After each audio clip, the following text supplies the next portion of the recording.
preserve our independence, we must not let our rulers load us with perpetual debt. We must make our choice between economy and liberty or profusion and servitude. I place economy among the first and most important of republican virtues, and public debt is the greatest of the dangers to be feared.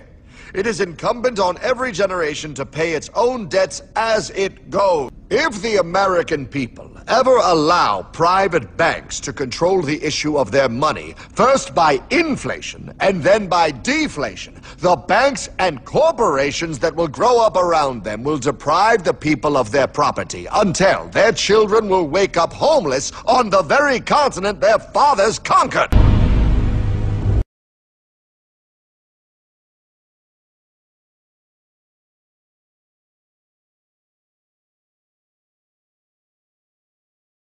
There's a chart I saw recently that I can't get out of my head. A Harvard business professor and economist asked more than 5,000 Americans how they thought wealth was distributed in the United States. This is what they said they thought it was. Dividing the country into 5 rough groups of the top, bottom, and middle 3 20% groups, they asked people how they thought the wealth in this country was divided. Then he asked them what they thought was the ideal distribution, and 92%, that's at least 9 out of 10 of them, said it should be more like this. In other words, more equitable than they think it is. Now that fact is telling, admittedly, the notion that most Americans know that the system is already skewed unfairly. But what's most interesting to me is the reality compared to our perception. The ideal is as far removed from our perception of reality as the actual distribution is from what we think exists in this country. So ignore the ideal for a moment. Here's what we think it is again. And here is the actual distribution. Shockingly skewed. Not only do the bottom 20% and the next 20%, the bottom 40% of Americans barely have any of the wealth. I mean, it's hard to even see them on the chart.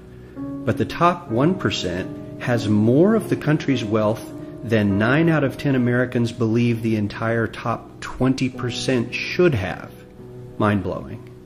But let's look at it another way, because I find this chart kind of difficult to wrap my head around. Instead, let's reduce the 311 million Americans to just a representative 100 people. Make it simple. Here they are. Teachers, coaches, firefighters, construction workers, engineers, doctors, lawyers, some investment bankers, a CEO, maybe a celebrity or two. Now let's line them up according to their wealth. Poorest people on the left, wealthiest on the right, just a steady row of folks based on their net worth. We'll color code them like we did before based on which 20% quintile they fall into. Now let's reduce the total wealth of the United States, which was roughly $54 trillion in 2009, to this symbolic pile of cash. And let's distribute it among our 100 Americans. Well, here's socialism, all the wealth of the country distributed equally. We all know that won't work. We need to encourage people to work and work hard to achieve that good old American dream and keep our country moving forward. So, here's that ideal we asked everyone about. Something like this curve. This isn't too bad. We've got some incentive, as the wealthiest folks are now about 10 to 20 times better off than the poorest Americans. But hey, even the poor folks aren't actually poor, since the poverty line has stayed almost entirely off the chart. We have a super healthy middle class with a smooth transition into wealth. And yes, Republicans and Democrats alike chose this curve. 9 out of 10 people, 92%, said this was a nice, ideal distribution of America's wealth. But let's move on. This is what people think America's wealth distribution actually looks like. Not as equitable, clearly, but for me, even this still looks pretty great. Yes, the poorest 20 to 30% are starting to suffer quite a lot compared to the ideal, and the middle class is certainly struggling more than they were, while the rich and wealthy are making roughly 100 times that of the poorest Americans and about 10 times that of the still healthy middle class. Sadly, this isn't even close to the reality. Here is the actual distribution of wealth in America. The poorest Americans don't even register. They're down to pocket change, and the middle class is barely distinguishable from the poor. In fact, even the rich between the top 10 and 20 percentile are worse off. Only the top 10% are better off. And how much better off? So much better off that the top 2 to 5% are actually off the chart at this scale. And the top 1%, this guy, well, his stack of money stretches 10 times higher than we can show. Here's his stack of cash, restacked, all by itself. This is the top 1% we've been hearing so much about. So much green in his pockets that I have to give him a whole new column of his own because he won't fit on my chart. 1% of America has 40% of all the nation's wealth. The bottom 80%, 8 out of every 10 people, or 80 out of these 100, only has 7% between them. And this has only gotten worse in the last 20 to 30 years. While the richest 1% take home almost a quarter of the national income today, in 1976 they took home only 9%, meaning their share of income has nearly tripled in the last 30 years. The top 1% own half the country's stocks, bonds, and mutual funds. The bottom 50% of Americans own only 0.5% of these investments, which means they aren't investing. They're just scraping by. I'm sure many of these wealthy people have worked very hard for their money. But do you really believe that the CEO is working 380 times harder than his average employee? Not his lowest paid employee, not the janitor, but the average earner in his company. The average worker needs to work more than a month to earn what the CEO makes in 1 hour. We certainly don't have to go all the way to socialism to find something that is fair for hardworking Americans. We don't even have to achieve what most of us consider might be ideal. All we need to do is wake up and realize that the reality in this country is not at all what we think it is.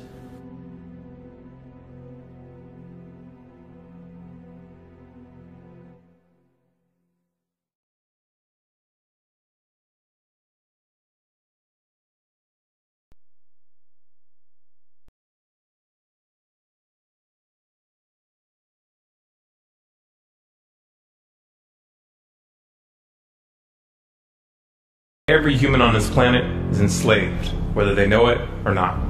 This is not the crude and primitive slavery of ancient times.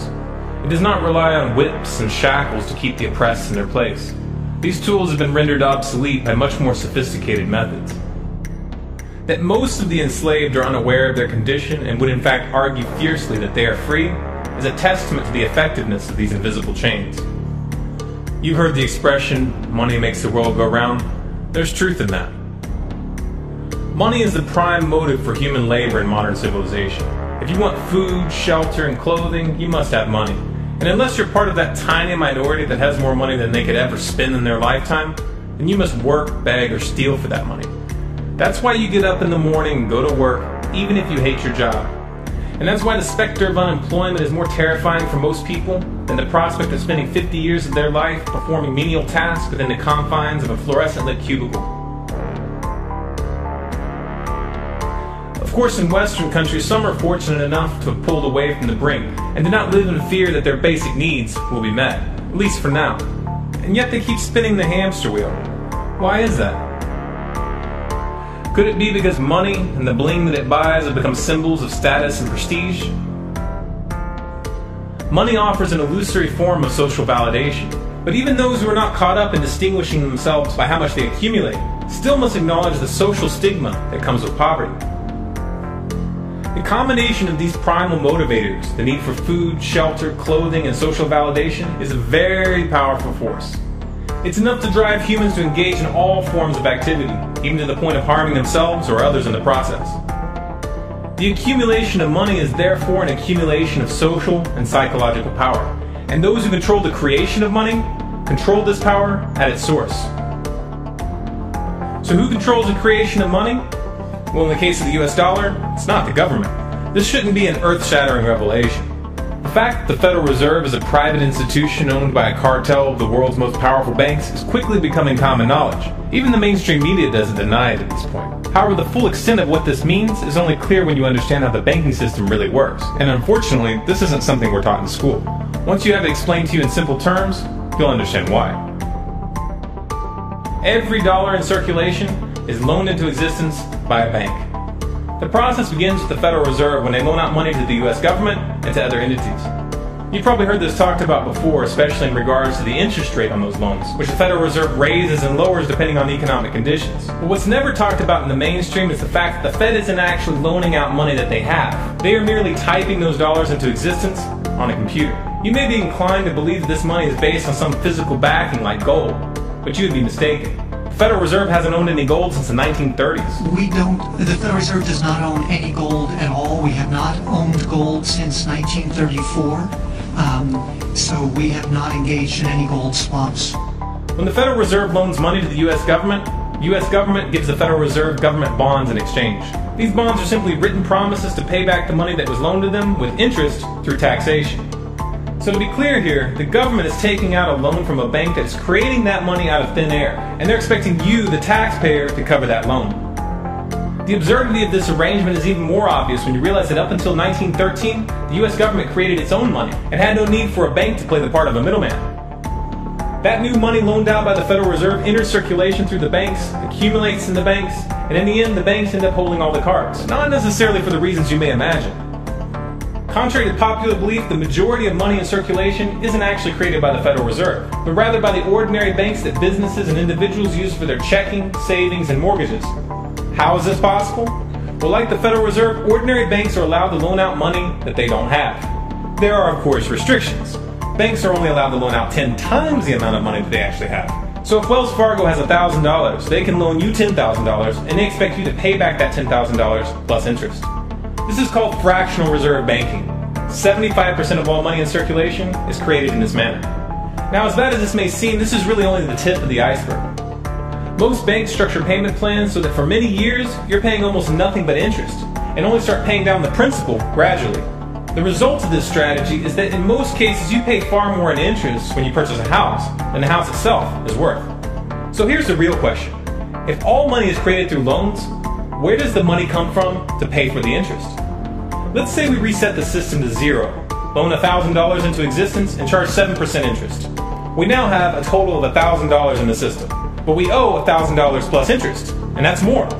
The interest ensures that there's always more debt than money in circulation, because the money to pay the interest doesn't exist. Never has, never will. This would be obvious if there was only one loan being issued to one person in this manner, but when performed on a global scale, the reality is hidden and is transformed into a game of musical chairs where the person ending up without a seat faces bankruptcy and financial ruin. Because every dollar in existence is tied to a debt, this creates an unseen force that draws those dollars back to the banks, kind of like gravity attracts a physical object to Earth.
The catch here is that it's the labor of the people that moves that money. Every hour that you work to pay back a loan or to keep the government from throwing you in jail over income taxes is an hour worked for the banks. The total receipts from personal income taxes just barely covers the interest on the national debt. And even the principal for that debt all ends up back in the hands of the banks. And remember, that bank created that money out of nothing.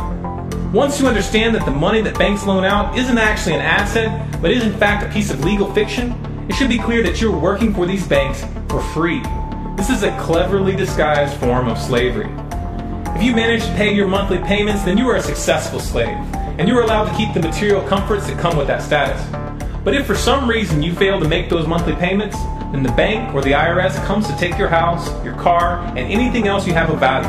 And if somehow, even with this enormous financial advantage, the banks still get themselves into trouble, you, the taxpayer, will be forced to bail them out. No matter what, the banks win. To say the game is rigged is an understatement. You might be inclined to think that if you live outside the United States and you don't use dollars, then this situation has no bearing on your life. But you would be wrong. The dollar is both the world reserve currency and the only currency in which oil is sold on global markets. This is often referred to as the petrodollar status. This means that wherever you live, whether your country is an oil exporter or an oil importer, you are affected. If your country is an oil importer, then you are affected by the fact that in order to keep your country running, you have to acquire dollars. To acquire those dollars, you have to send goods and services to the United States or to someone else who did. Likewise, if your country is an oil exporter, you are affected by the fact that you send your oil to the US in exchange for this debt-based money. You are exchanging something of real and tangible value for digits on a screen. And if for some reason the leadership of your country grows tired of this arrangement and tries to pull off the dollar, you'll quickly find the United States military at your doorstep ready to open up a can of democracy on you. Iraq learned this the hard way when they switched their oil sales to euros in 2000, and Libya when they tried to organize a gold-based currency for Africa. Debt-based money is a masterpiece of social engineering, the ultimate tool of the ruling elite. Yet in reality, the whole thing is nothing more than a construct of belief. Our chains are the chains of the mind, and the path to freedom must also begin in the mind. If we want a better future for our children and grandchildren, then we must work right now to reach a critical mass of awakening.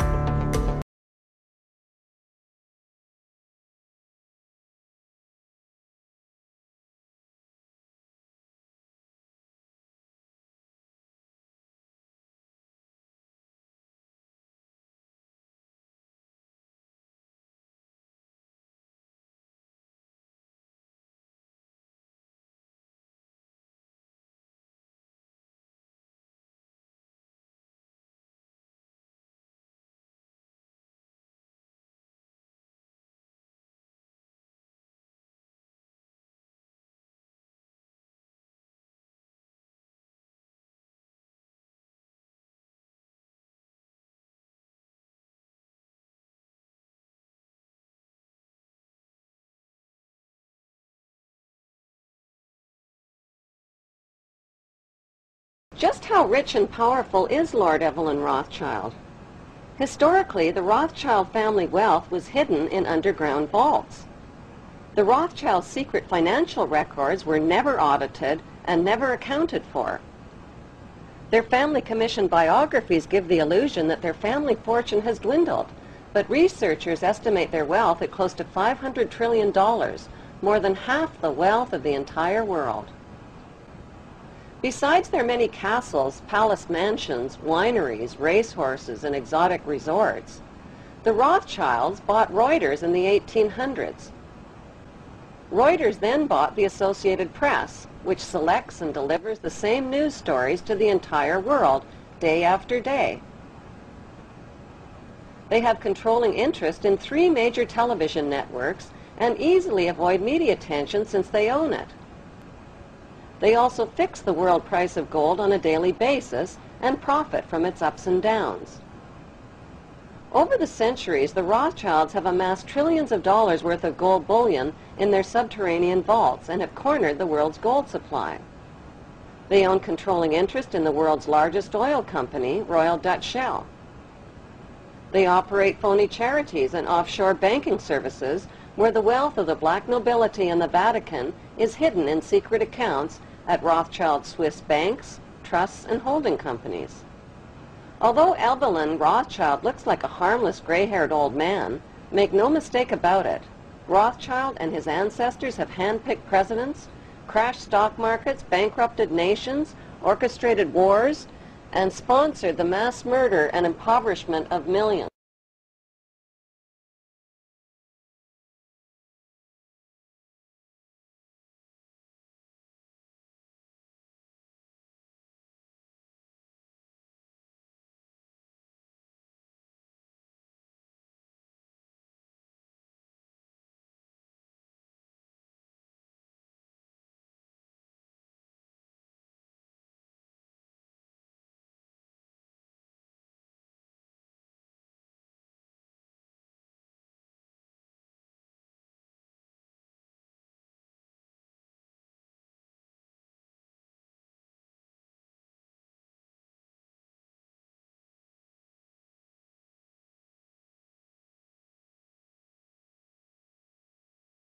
are opposed around the world by a monolithic and ruthless conspiracy that relies primarily on covert means for expanding its sphere of influence, on infiltration instead of invasion, on subversion instead of elections, on intimidation instead of free choice, on guerrillas by night instead of armies by day. It is a system which has conscripted vast human and material resources into the building of a tightly knit, highly efficient machine that combines military, diplomatic, intelligence, economic, scientific, and political operations. Its preparations are concealed, not published. Its mistakes are buried, not headlined. Its dissenters are silenced, not praised. No expenditure is questioned, no rumor is printed, no secret is revealed.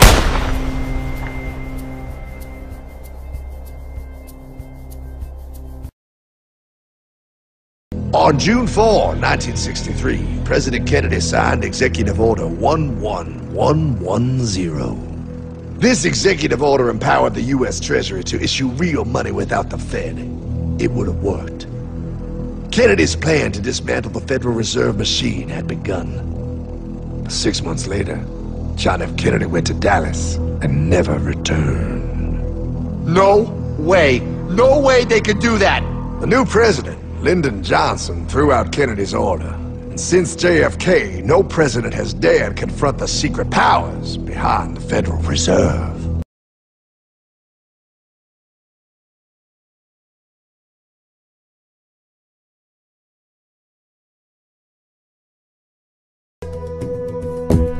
In 1945, the Bretton Woods Agreement established the dollar as the world reserve currency, which meant that international commodities were priced in dollars. The agreement, which gave the United States a distinct financial advantage, was made under the condition that those dollars would remain redeemable for gold at a consistent rate of $35 per ounce. The United States promised not to print very much money, but this was on the honor system, because the Federal Reserve refused to allow any audits or supervision of its printing presses.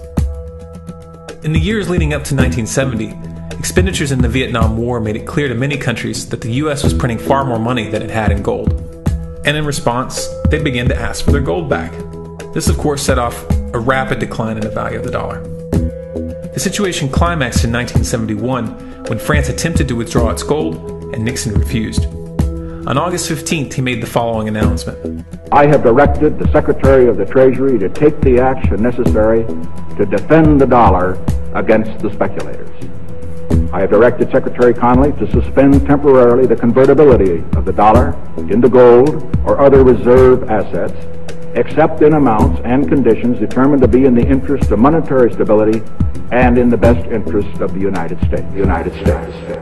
This was obviously not a temporary suspension, as he claimed, but rather a permanent default. And for the rest of the world who had entrusted the United States with their gold, it was outright theft.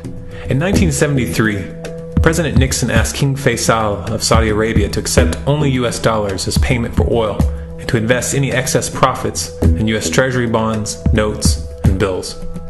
In return, Nixon offered military protection for Saudi oil fields. The same offer was extended to each of the world's key oil-producing countries, and by 1975, every member of OPEC had agreed to only sell their oil in US dollars.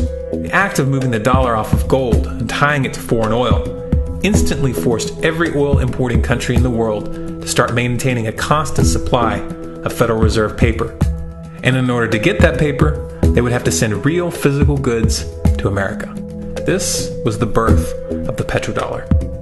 Paper went out, everything America needed came in, and the United States got very, very rich as a result. It was the largest financial con in recorded history.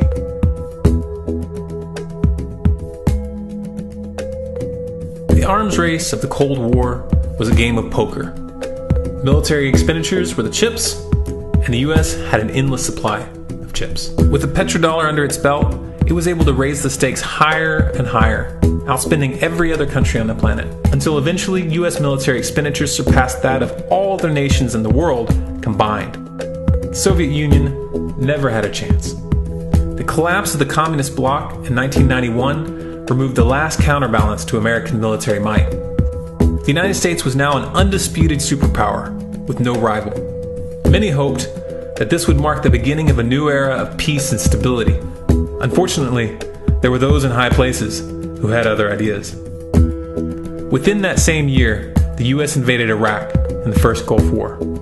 And after crushing the Iraqi military and destroying their infrastructure, including water purification plants and hospitals, crippling sanctions were imposed which prevented that infrastructure from being rebuilt. These sanctions, which were initiated by Bush Sr. and sustained throughout the entire Clinton administration, lasted for over a decade and were estimated to have killed over 500,000 children. The Clinton administration was fully aware of these figures. We have heard that 500,000 children have died. I mean, that's more children than died in Hiroshima. And, you know, is the price worth it? I think this is a very hard choice, but we think the price is worth it. Miss Albright, what exactly was it that was worth killing 500,000 kids for? In November of 2000, Iraq began selling its oil exclusively in euros. This was a direct attack on the dollar and on U.S. financial dominance, and it wasn't going to be tolerated.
In response, the U.S. government, with the assistance of the mainstream media, began to build up a massive propaganda campaign claiming that Iraq had weapons of mass destruction and was planning to use them.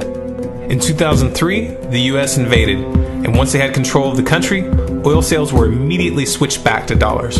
This is particularly notable due to the fact that switching back to the dollar meant a 15 to 20% loss in revenue due to the euro's higher value. It doesn't make any sense at all unless you take the petrodollar into account.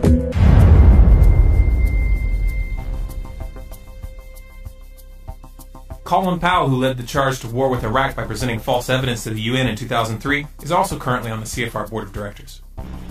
Indeed, the facts and Iraq's behavior show that Saddam Hussein and his regime are concealing their efforts to produce more weapons of mass destruction. My colleagues, every statement I make today is backed up by sources, solid sources. These are not assertions. What we're giving you are facts and conclusions based on solid intelligence. Those weapons of mass destruction got to be somewhere.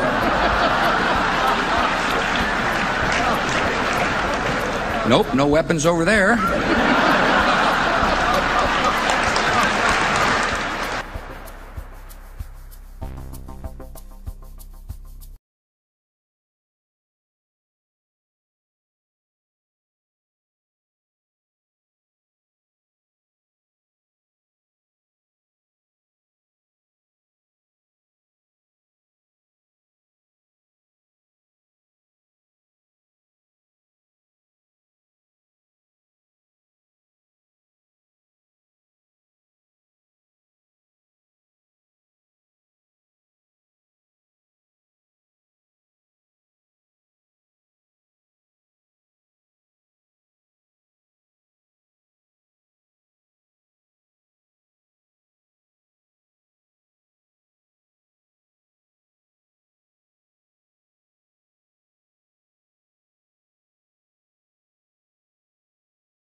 political theatre, it's easy for parties to change the script to suit the scene when support's not going their way. But are American voters willing to read between the lines and work out what's really meant?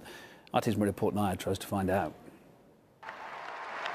The art of politics is made up of many things: handshakes, smiles, and a good arsenal of verbal camouflage. Americans have a lot of trouble dealing with reality. Americans have trouble facing the truth. Or as the late American comedian George Carlin put it, euphemistic language that conceals reality. Poor people used to live in slums. Now the economically disadvantaged occupy substandard housing in the inner cities. And they're broke. They're broke. They don't have a negative cash flow position. They're broke. And today, America's love affair with semantics has given birth to a new phrase to describe the rich. Job creators in America basically are on strike. Increasing taxes on job creators. This administration and this president, policies are hostile to job creators. Instead of just saying the wealthy who make over $250,000 a year, if you say job creator, then you say, well, we can't raise their taxes. They're the ones that create jobs. When in reality, when their taxes were higher under Bill Clinton, 3 times as many jobs were created. The propensity to add softer terms to the English lexicon has surged over the decades, particularly when it comes to military-related language. There's a condition in combat, most people know about it. It's when a fighting person's nervous system has been stressed to its absolute peak and maximum, can't take any more input. The nervous system has either snapped or is about to snap. In the First World War, that condition was called shell shock.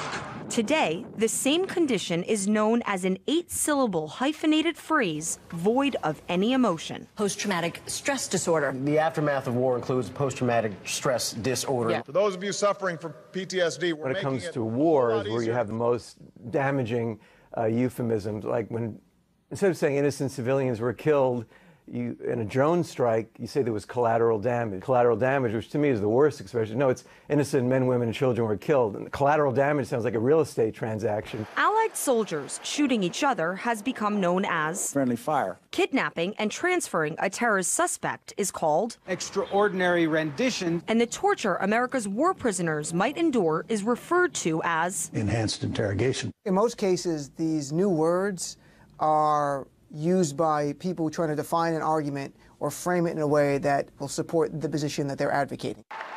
And during the last U.S. presidential election, a certain demographic of voters became otherwise known as without low information voters. Obama went to Twitter at 2 o'clock today to encourage low information voters. I think low information voters are stupid people, but you say low information voters because it sounds nice. Although in their defense, it could be people who are just too busy, you know, with their lives, their family, and their work, that they don't have time to focus on the election until the very last minute, and then they vote based on the hairstyle of the candidate running for president. As America's political elite continues creating new vocabulary to soften the hard truth, a greater focus could instead be put into asking why so many issues need to be rephrased before being presented to the public.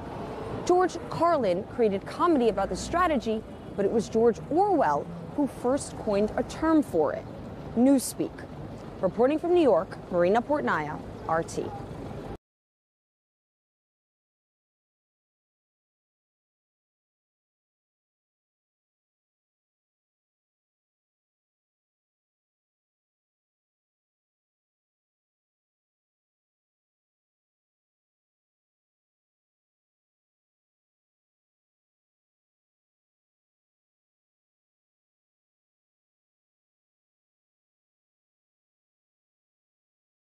Review time, partner! And breaking news.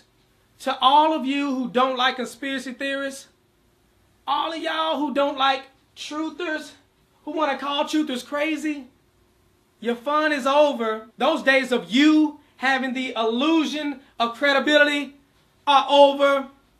The truth prevails over your ignorance. The truth is universal. You can try to say, oh, truthers are white supremacists. How does that work? Whatever you want to say. You've been demonizing 9/11 truthers all these years. You're demonizing Sandy Hook truthers. Well, if it was a real conspiracy, don't you think the media would talk about it? Don't you think it would be on the front page of the news? Don't you think? Well, if it was a real government conspiracy, why do you think they would let that be on the news? Because you know the news stations are bought and paid for. You know the news, they read off a script, right? You know the news reporters do that, right? No, you don't know that? No, I trust my news. They are more credible than you. You are just some truther. I watch the news and I get informed. You get informed, don't you? Those reporters, they give you exclusive information. It's the third time I've said that. I'll probably say it 3 more times. See, in my line of work, you got to keep repeating things over and over and over again for the truth to sink in, to kind of catapult the propaganda. Now, you don't need us to tell you that gas prices are back on the rise.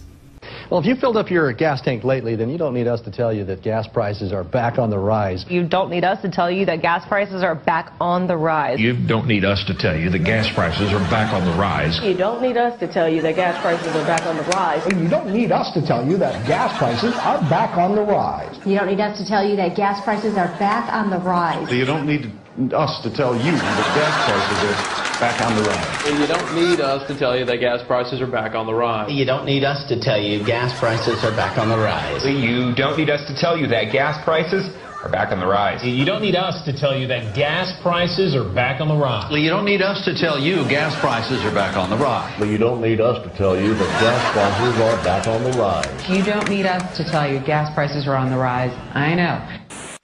President, earlier this year you told us you had ordered your administration to cease and desist on payments to journalists to promote your agenda. You cited the need for ethical concerns and the need for a bright line between the press and the government. Your administration continues to make the use of video news releases, which are prepackaged news stories sent to television stations, fully aware that some or many of these stations will air them without any disclaimer that they are produced by the government.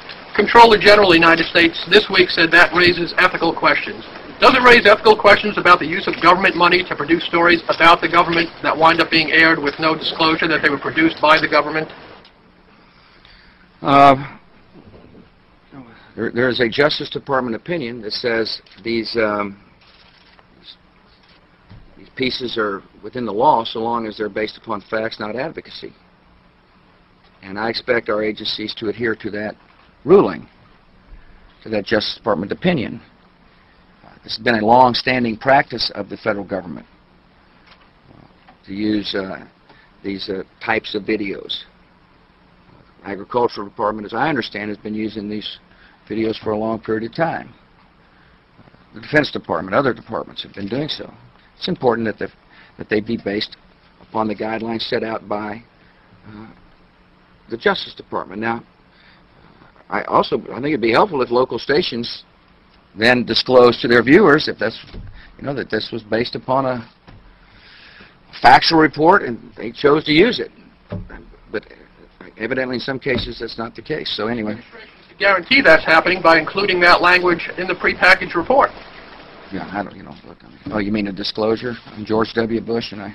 Well, some way to make sure it couldn't air without the disclosure that you believe is so vital.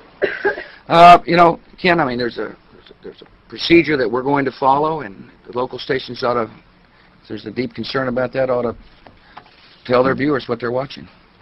Conan O'Brien may be about to push the envelope on late-night television. Conan O'Brien may be about to push the envelope on late-night television. Conan O'Brien may be able to push the envelope on late-night television. Conan O'Brien may be about to push the envelope on late-night television. Conan O'Brien may be about to push the envelope on late-night television. Conan O'Brien may be about to push the envelope on his late-night television. Conan O'Brien may be about to push the envelope on late-night television. Conan O'Brien may be about to push the envelope on late-night television. Conan O'Brien may be about to push the envelope on late-night TV. Conan O'Brien may be about to push the envelope on late-night television. For these anchors to ask no questions, do no fact-checking, and hold no differing interpretation of the news they're delivering is not only absurd, it's downright dangerous.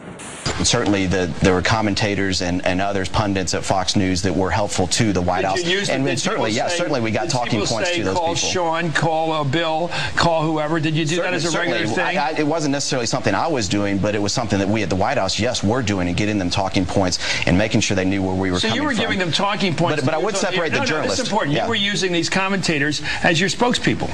Well, certainly. I mean, certainly. I think that happens to both ways when people go on other networks as well that are favorable towards the Democrats and so forth. Nobody's ever fed me any crap like that, so I don't know what you're talking about. Well, you're an independent-minded guy. Thank you. Yeah. But aren't you a little embarrassed by the fact that your White House used a television network which is purportedly fair and balanced as your mouthpiece? I think everybody in this town uses people that are going to be helpful to their cause to try to shape the narrative to their advantage. Again, I would separate the journalists, because the journalists that I worked with were people just like the rest of the White House press corps who were trying to report the news. You wouldn't use Brit Hume as somebody to sell stuff for, but you'd use the nighttime guys. Yeah, I would separate that out, and certainly, and then they'll say that that's because they agree with those views in the White House.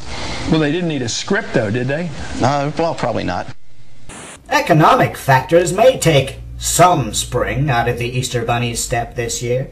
In consumer news, economic factors may take some spring out of the Easter Bunny's step this year. Economic factors may take some spring out of the Easter Bunny's step this year. Economic factors may take some spring out of the Easter Bunny's step this year. Economic factors may take some spring out of the Easter Bunny's step this year. Economic factors may take some spring out of the Easter Bunny's step this year. Economic factors may take some spring out of the Easter Bunny step this year. Economic factors may take some spring out of the Easter Bunny step this year. Economic factors may take some spring out of the Easter Bunny step this year. Economic factors may take some spring out of the Easter Bunny step this year. Economic factors may take some spring out of the Easter Bunny step this year. Economic factors may take some spring out of the Easter Bunny step this year. Economic factors may take some spring out of the Easter Bunny step this year. Economic factors may take some spring out of the Easter Bunny step this year. Economic factors may take some spring out of the Easter Bunny step this year. Economic factors may take some spring out of the Easter Bunny step this year. Economic factors may take some spring out of the Easter Bunny step this year. Economic factors may take some of the spring out of the Easter Bunny step this year.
Review time, partner. And I am so tired of this deception right here. This is what got you in a chokehold. The left versus the right. Left wing versus right wing. Don't you know the wings are of the same bird? A little corrupt bird, Republican versus Democrat. They got you cheering for teams. They got you in this tribalism mentality. You don't even understand it. They screwing you over. I'm going to show you how it works in this video. Now, you get here John McCain over here talking about, oh, how the government shutdown was bad. Then you get people to agree with him and say, oh, John McCain is actually speaking some sense. He's right. It's the Republicans' fault. The Democrats love this little interview because, you know, it makes the Republicans look bad and gives them a reason to cheer for the blue team. Yeah, you're cheering for the blue team, but you're getting screwed over with this Obamacare. You're going to get McCain saying it was a bad idea to shut down the government because they wanted to repeal Obamacare. And what you gonna do? Replace it with Romney Care, the same thing. That's where Obamacare came from, Romney Care. You see what I'm saying? Either way it go, we would have had this same type of health plan. Guess who else had the health plan? Hillary Clinton. You see, these New World Order compliant candidates, they are backed by Wall Street. You don't have a real choice unless you go outside the Republicans and Democrats. This is how they keep screwing you over. Let's get into the video. Thank you, Martha. You know, I've heard a lot of veterans so emotional to the point of tears over this issue. Talk to me about how you think this has been handled by the White House. Oh, I think it's been terribly handled by the White House, but let's have a little straight talk, Martha. Straight talk. They wouldn't have had the opportunity to handle it that way if we had not shut down the government on a fool's errand. That's when the Democrats start cheering. Go ahead, get your cheer on. That we were not going to accomplish. The whole premise of shutting down the government was the repeal of Obamacare. I fought against Obamacare harder than any of the people who wanted to shut down the government. I bet you did. I campaigned all over this country in 2012 saying elect Mitt Romney and we'll repeal and replace Obamacare. But see, that's so dumb. Obamacare is the same thing as Romney Care. See, it's all about getting you to cheer for the team. Check this out right here. Convinced that Republicans will win in November and we will regain our majorities in both the Senate and the House. Go ahead, Republicans, start cheering.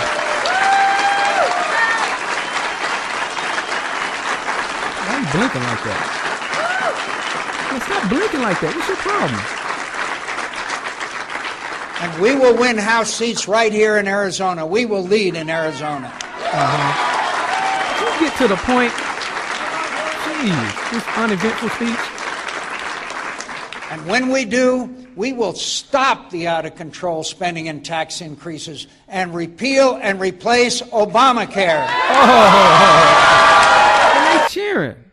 But repeal and replace Obamacare means they're going to put in Romney Care, which is the same doggone thing. Think I'm lying. Think I'm lying. We're going to look at this later. But let me see. Here we go. Governor Romney said this has to be done on a bipartisan basis. This was a bipartisan idea. In fact, it was a Republican idea. And Governor Romney, at the beginning of this debate, wrote and said, what we did in Massachusetts could be a model for the nation. And I agree that the Democratic legislators in Massachusetts might have given some advice to Republicans in Congress about how to cooperate. Listen to them now. But the fact of the matter is, we use the same advisors, and they say it's the same plan. Wow. The same doggone plan. Let's look at this.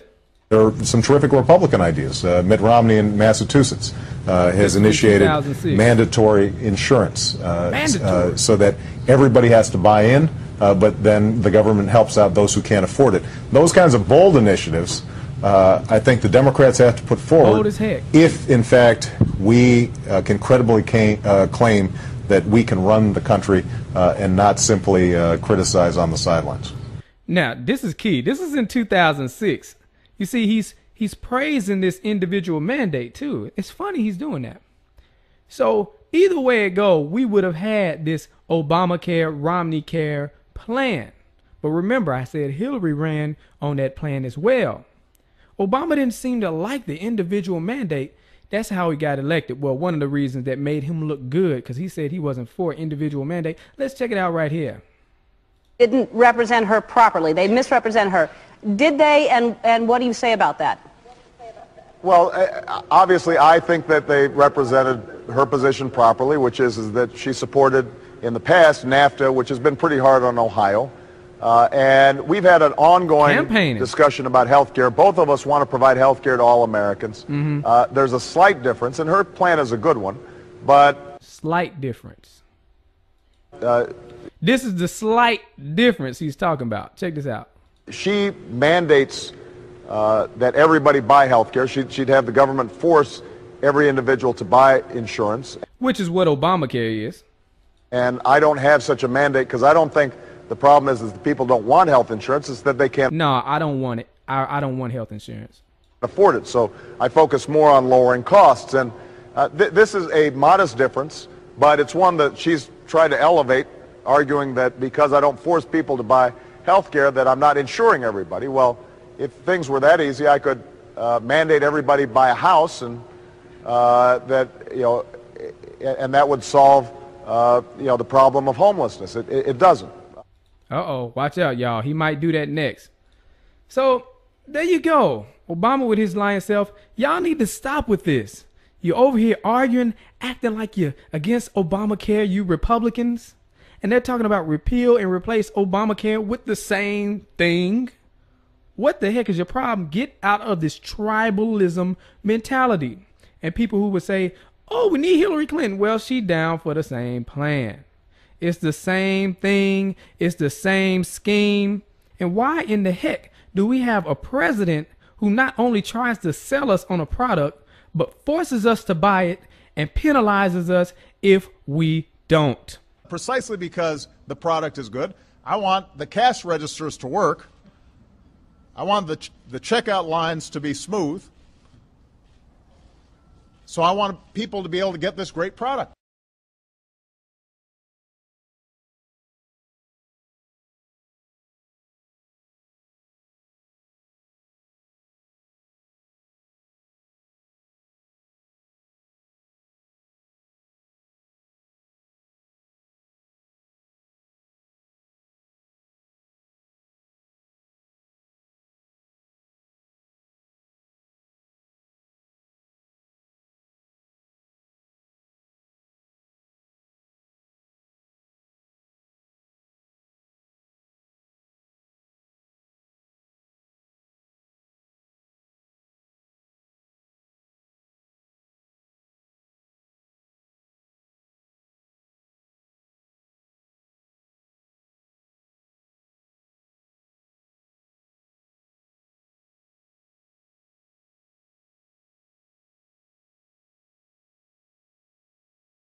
Has the nation's largest cocaine smuggler been revealed to be the Drug Enforcement Agency?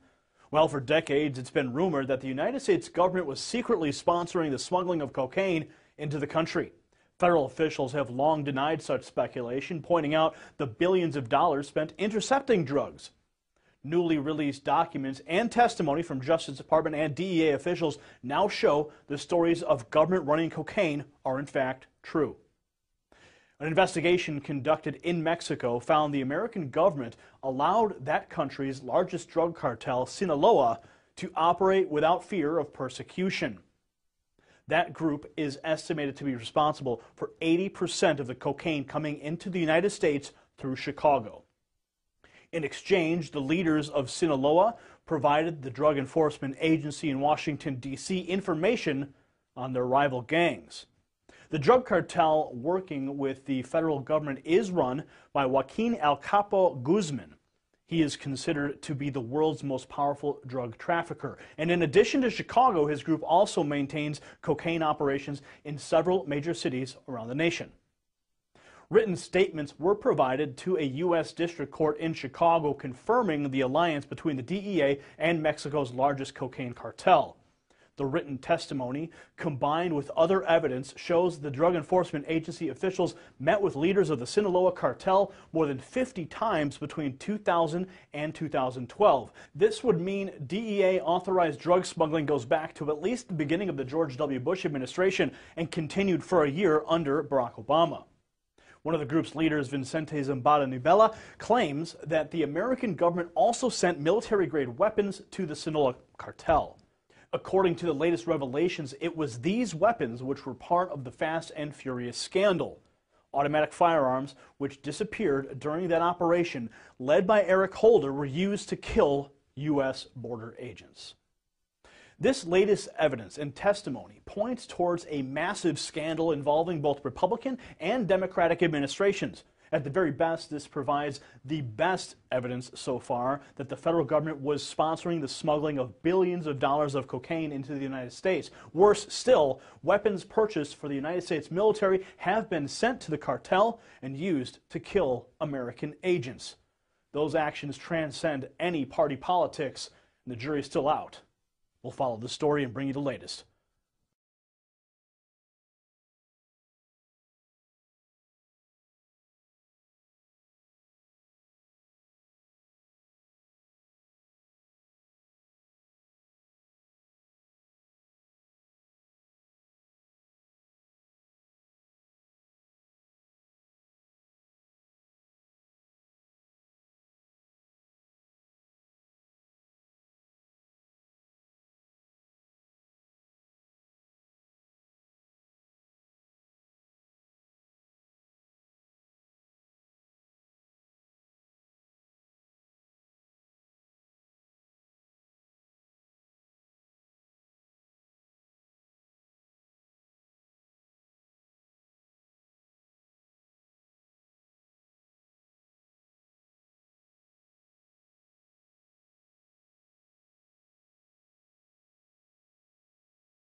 Who is this guy? I don't know, but he seemed like a nice old man. Nice old man. No, this right here is David Rockefeller.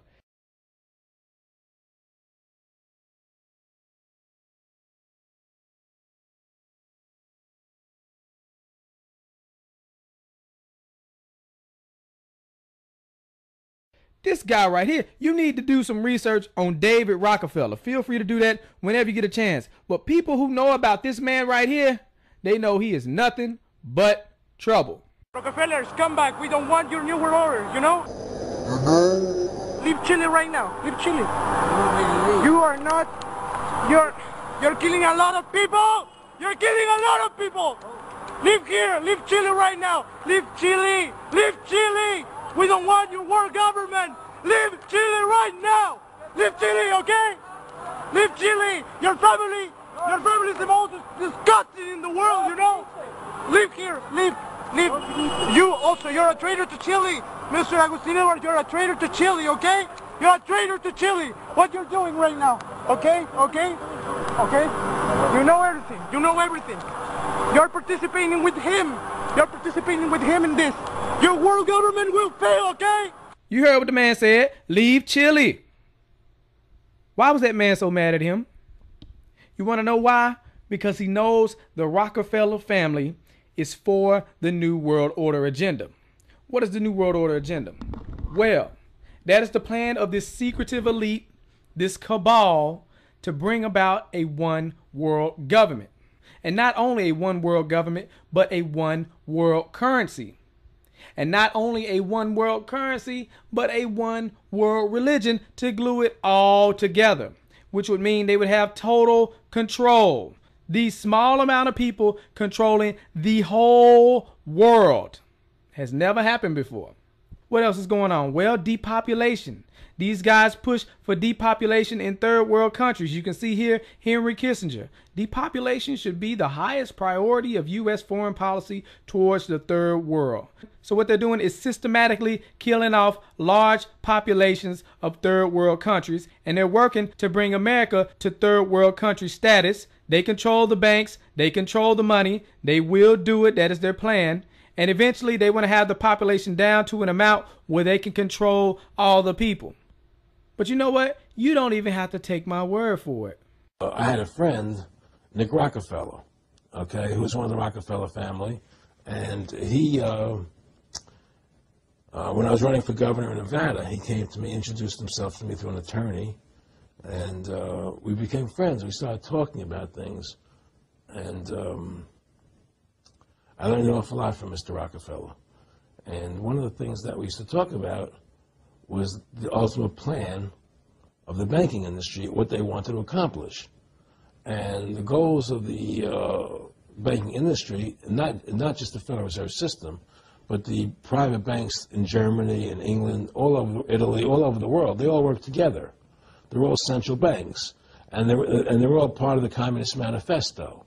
You know, central banking is one of the major planks of the Communist Manifesto. We talk about America being a capitalistic country, but yet at the same time we have a central bank that plans everything for us, right? And the graduated income tax is another plank of the Communist Manifesto, right? So right there you have two major planks of the Communist Manifesto that have been brought in because of the Federal Reserve System, okay? So the ultimate goal that these people have in mind is the goal to create a one-world government where everybody has an RFID chip implanted in them. All money is to be in those chips, right? There'll be no more cash. And this is given me straight from Rockefeller himself. This is what they want to accomplish. And all money will be in your chips. And so instead of having cash, anytime you have money in your chip, they can take out whatever they want to take out whenever they want to. If they say you owe us this much money in taxes, they just deduct it out of your chip digitally. Total control. Total control. And if you're like me or you, and you're protesting what they're doing, they can just turn off your chip. And you have nothing. You can't buy food. You can't do anything. It's total control of the people. And that chip's connected to a database that has your purchasing records, what you do. Everything. Everything is in there, you know? And so they want a one-world government controlled by them, everybody being chipped, all your money in those chips, and they control the chips, and they control people. And you become a slave. You become a serf to these people. That's their goal. That's their intentions. And if you look here, he even tells you this is what he is about. Some people believe we are part of a secret cabal working against the best interests of the United States, characterizing my family and me as internationalists, and of conspiring with others around the world to build a more integrated global political and economic structure. One world, if you will. If that's the charge, I stand guilty and I am proud of it. That's David Rockefeller telling you he wants this new world order. Well, he didn't say new world order. Oh, so you need him to say new world order. Okay. All we need is the right major crisis, and the nations will accept the new world order. See that? That's why you got to pay attention. But before we break it down, I want you to see this. You were both in Skull and Bones, the secret society. It's so secret we can't talk about it. What does that mean for America? The conspiracy theorists are going to go on. I'm sure they are. I don't know. I haven't seen the web. Number 322? First of all, he's not the nominee. And, look, I look forward... Are you prepared to lose? No, I'm not going to lose. You both were members of Skull and Bones, a secret society at Yale. What does that tell us? Not much, because it's a secret. Is there a secret handshake? Is there a secret code? I wish there were something secret I could manifest. 322, a secret number? There are all kinds of secrets. We had a worldview, Republican and Democratic presidents alike, from Harry Truman to George Bush, stood for freedom. and stood for certain propositions that would make America strong and healthy and grow the middle class and shrink poverty and stand against communism. And after 1989, President Bush said, and it's a phrase that I often use myself, that we needed a new world order, and instead it looks like we got a lot of disorder. Of its founders. We have before us the opportunity to forge for ourselves and for future generations a new world order, a world where the rule of law, not the law of the jungle, governs the conduct of nations. When we are successful, and we will be, we have a real chance at this new world order, an order in which a credible United Nations can use its peacekeeping role to fulfill the promise and vision of the UN's founders.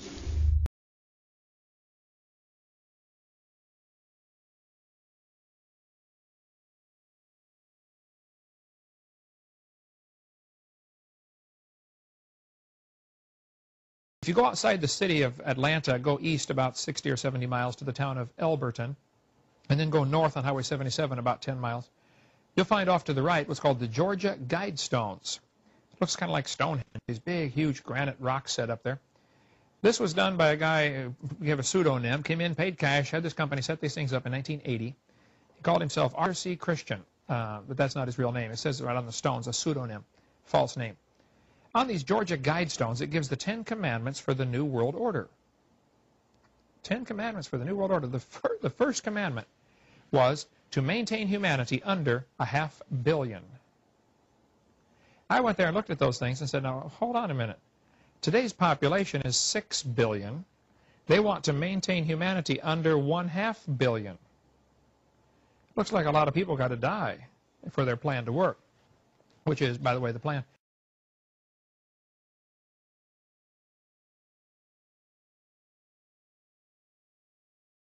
Jacques Cousteau said we'd have to eliminate 350,000 people a day. A third of a million people a day would have to be eliminated to save Mother Earth. Bill Clinton said we need to reduce the population of the Earth to 1 billion. There are a lot of folks who would like to reduce the population of the Earth. The Bible command is quite the opposite.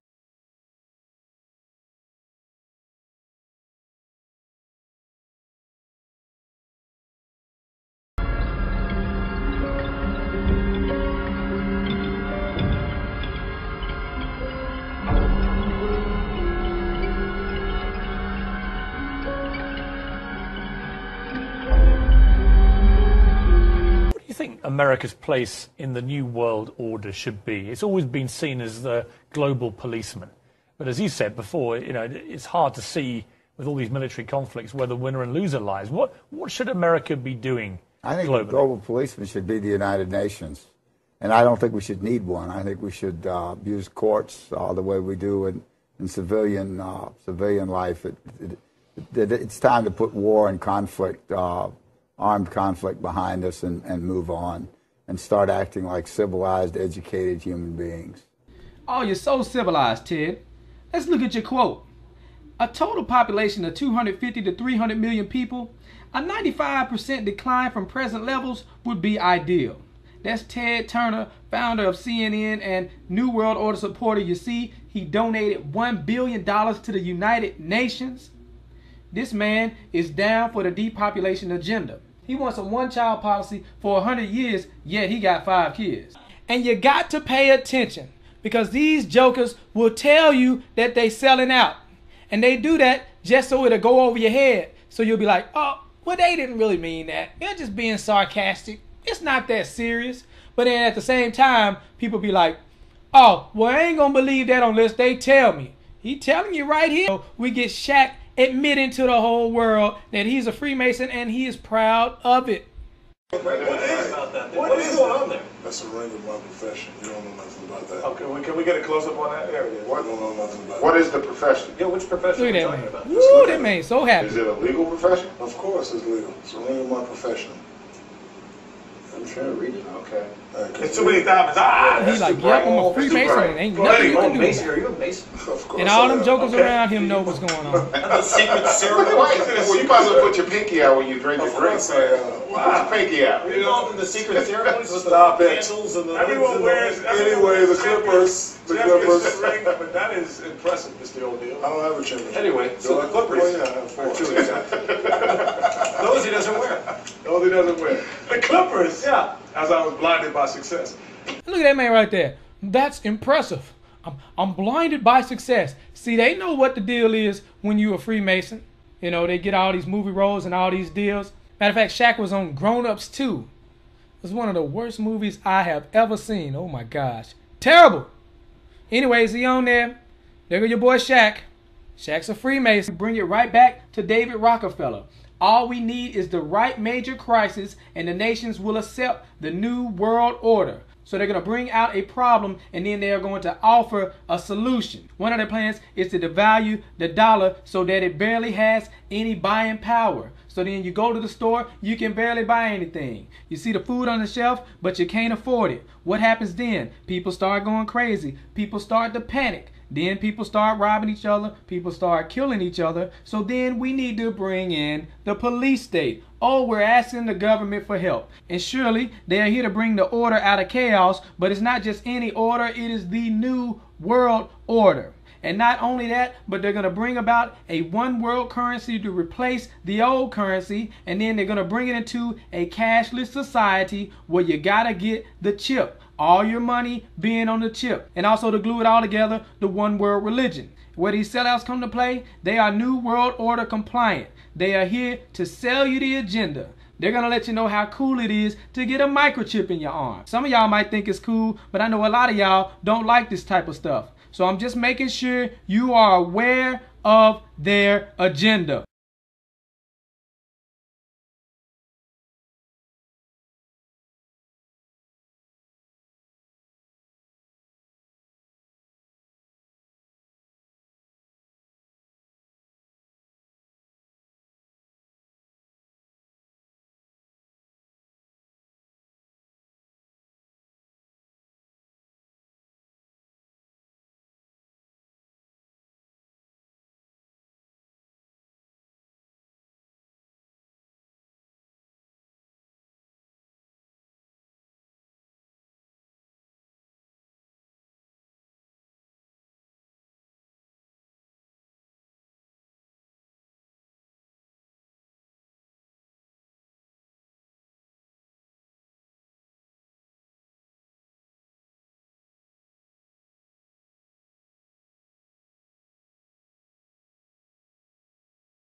But anyway, I've had people calling me saying they go out to their mailbox and they find a little red dot or a little blue dot on their mailbox, and they wonder what the little red dot and blue dot is.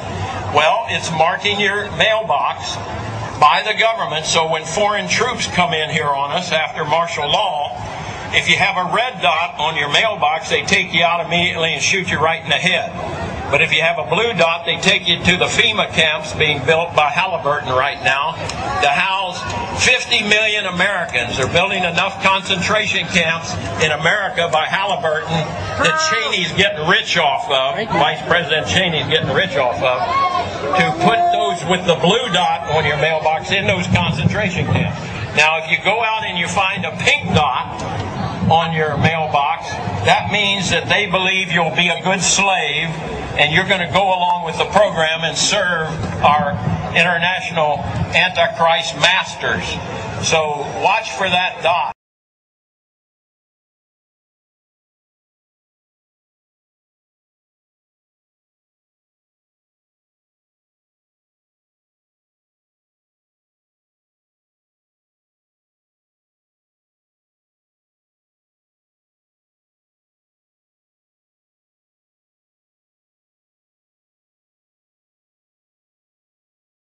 Listen to this, folks.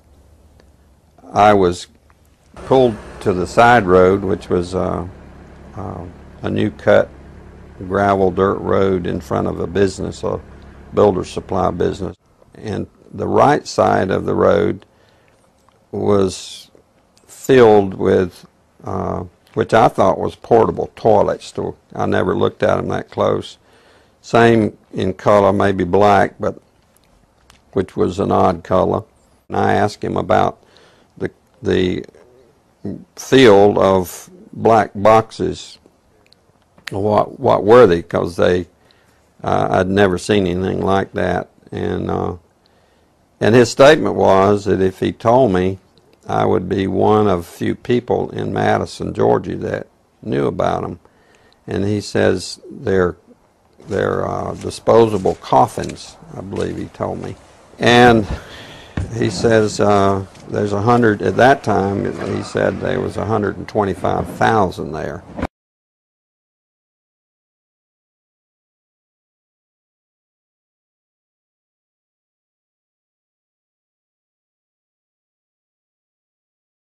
And the brother of the man that owns this field, that the government is leasing this field from to store these disposable coffins, this brother was given 3 years to set up temporary morgues around the country. An ad hoc legal approach for fighting terrorism. President Obama today proposed something new, something called prolonged detention. Doesn't sound that bad, right? Prolonged detention. Did you ever see the movie Minority Report? It was based on a Philip K. Dick short story. Came out in 2002. It starred Tom Cruise, remember? He played a police officer in something called the Department of Pre-Crime. Pre-crime is where people are arrested and incarcerated to prevent crimes that they have not yet committed. Mr. Marks, by mandate of the District of Columbia Pre-Crime Division, I'm placing you under arrest for the future murder of Sarah Marks and Donald Dubinos. Take place today, April 22nd, at 0800 hours, 4 minutes. No, I didn't do anything. You didn't do anything, but you're gonna. Future murder. Creepy, right? Putting somebody in jail not for what they've done, but for what you're very sure they're going to do? There may be a number of people who cannot be prosecuted for past crimes. In some cases because evidence may be tainted, but who nonetheless pose a threat to the security of the United States. We're not prosecuting them for past crimes, but we need to keep them in prison because of our expectation of their future crimes. Al-Qaeda terrorists and their affiliates are at war with the United States, and those that we capture, like other prisoners of war, must be prevented from attacking us again. Prevented. We will incarcerate people preventively. Preventive incarceration. Indefinite detention without trial. That's what this is. That's what President Obama proposed today, if you strip away the euphemisms. One civil liberties advocate told the New York Times today, quote, "We've known this was on the horizon for many years, but we were able to hold it off with George Bush." The idea that we might find ourselves fighting with the Obama administration over these powers is really stunning.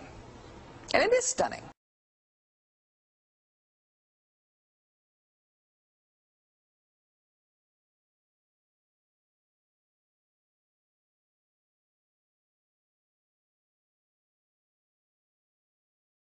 Have you heard that the Department of Homeland Security has purchased 1.6 billion rounds of ammunition last year?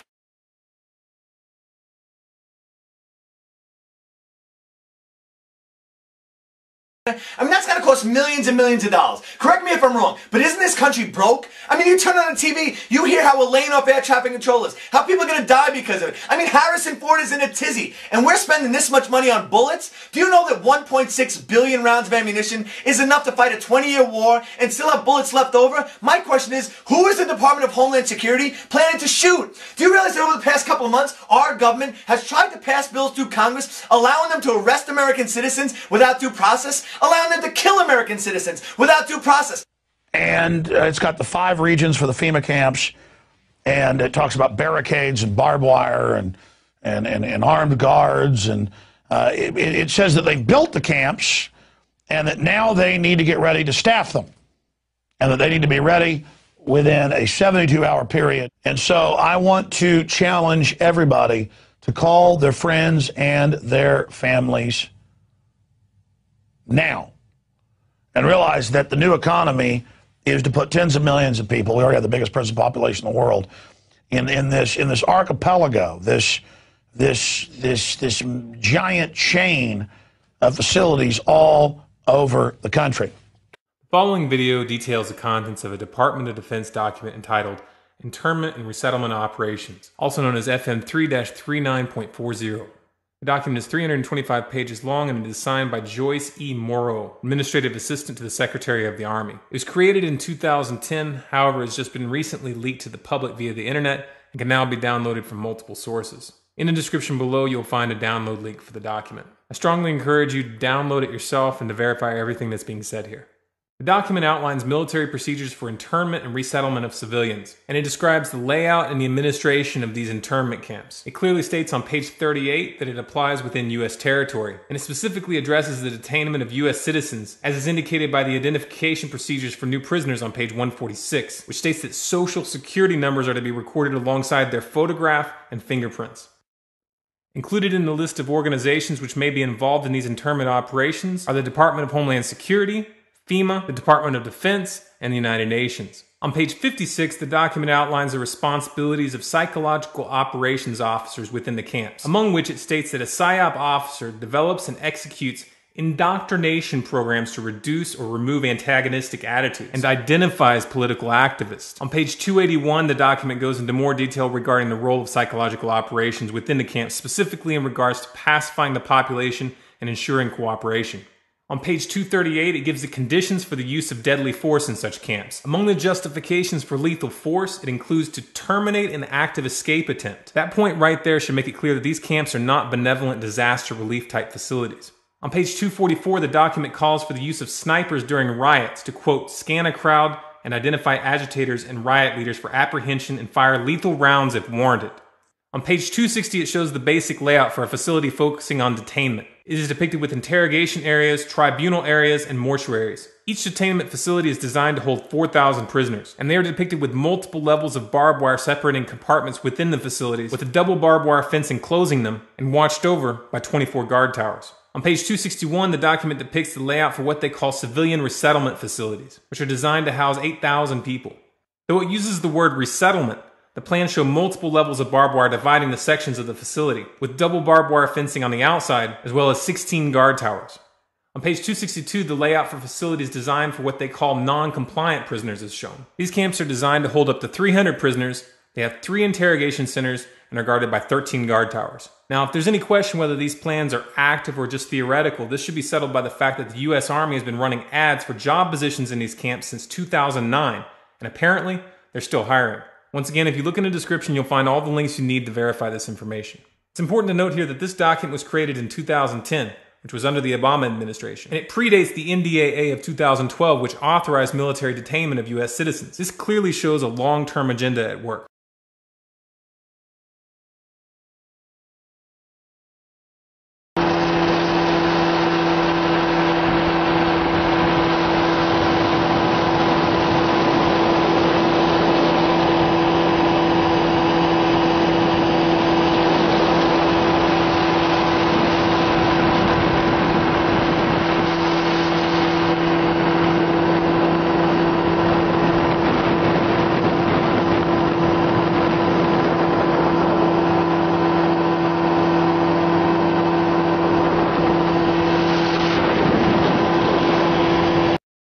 He's saying he's a military police, and he says, and we've been sent footage before by military police and others, so I want this footage of them in briefings openly talking about gun confiscations. Now, that's now in the manuals that they're training to quarantine cities and towns and confiscate guns. We've had Navy SEALs on confirming it. We have the documents. We know that. But footage, not just in some Army manual, but footage could really, really hurt the folks that are trying to covertly prepare the military for basically civil war. Brian, obviously, you've got to go back in right now. Tell us as much as you can and how we get this footage, but describe it for us. Okay, so I was in a briefing with FEMA. FEMA runs my old unit. I'm actually out now. I got out in September of this year.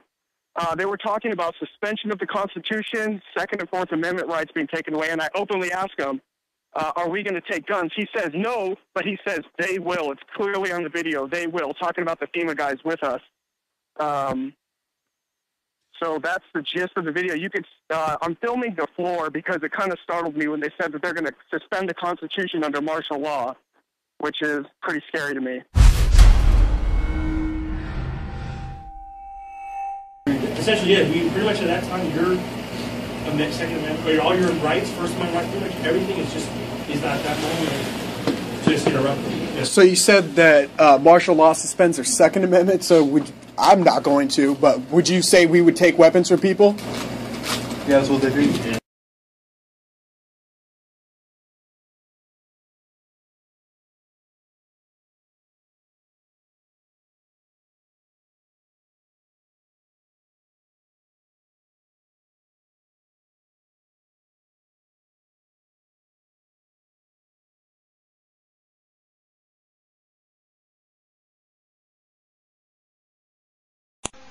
As a psychiatrist, I remember very well the condemnation by the American Psychiatric Association of Soviet psychiatrists and the Soviet Union for their use of psychiatric techniques and psychiatric medications to control political dissidents.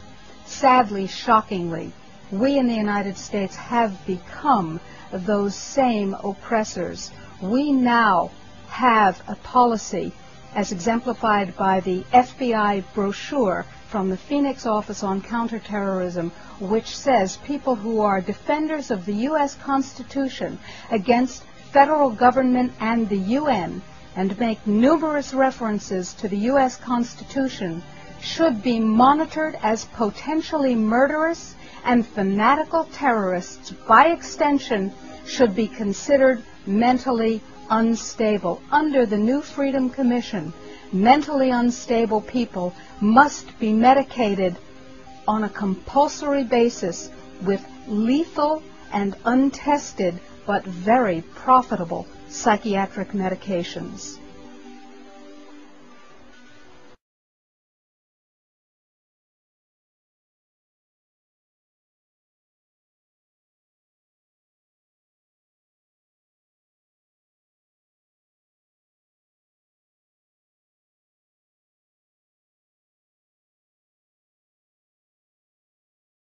Department of Justice memo, which tells local police what should you be looking out for in kind of everyday terrorism prevention and terrorism watch activities.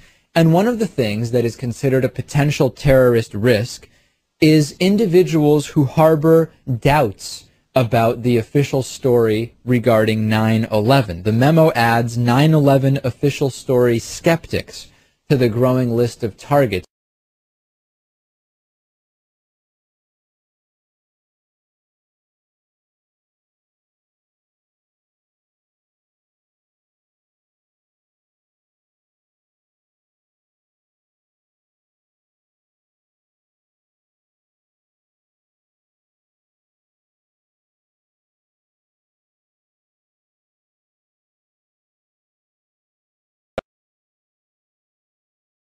We're developing a society because of all of these different toxins known to affect brain function.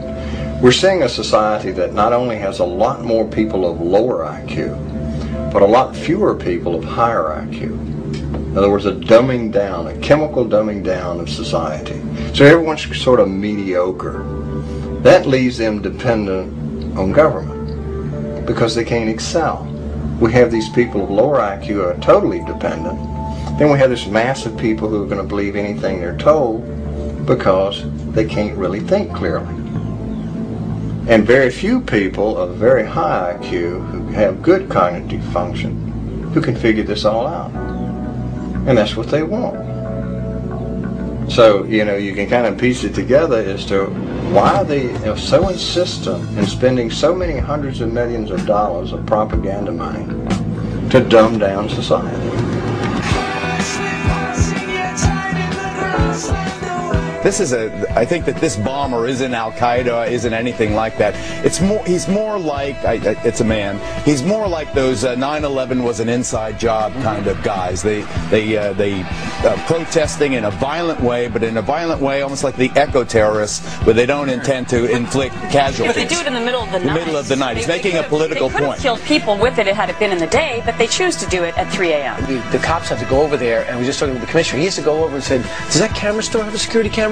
Hey, can we see that? There's no master grid of all the cameras. A lot of politicians, and I know you talk about that issue all the time, I think people should be careful what they wish for on China. You know, if China were to revalue its currency, or China is to start making, say, toys that don't have lead in them, or food that isn't poisonous, their costs of production are going to go up, and that means prices at Walmart here in the United States are going to go up too. So I would say China is our greatest friend right now. They're keeping prices low. And mercury-containing vaccines may help, not harm kids, according to 2 new studies in the journal Pediatrics. An African-American student.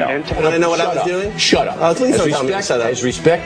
Why did you have to tell him you were an atheist if you didn't have any trouble reading the oaths? Why didn't you just shut up? What Jimmy Carter should do is privately give Mr. Bush his opinion and shut up publicly. That would be best for the country. And it is our duty as loyal Americans to shut up once the fighting begins. Once the war against Saddam begins, we expect every American to support our military, and if they can't do that, to shut up. Can I just ask a question? Sure. What is Fox News? It's just a parade of propaganda, isn't it? It's just a festival of ignorance. Why 1 million people are dead in Iraq? Come on, this is ridiculous. What's the point of this? This is insane. Well, go out, people Fox at home. News. Go outside. Go hug your Lee, children. you should be more. Well, Fox you should be more worried. Love your family. You know. And you get all the news. Hillary Clinton is running. All the news you can at Fox News.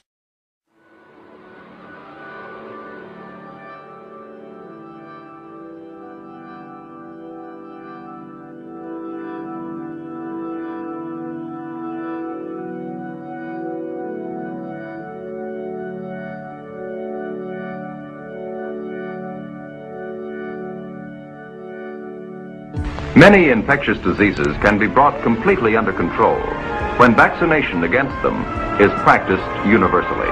We want people to be more educated because we don't feel like the truth is being told about thimerosal and about vaccines and about what the harm that it's doing to our children. People have to realize that these flu vaccines contain thimerosal. Thimerosal is a mercury preservative which has been directly linked to the autism epidemic that we have seen burst onto the scene over the past 10-15 years.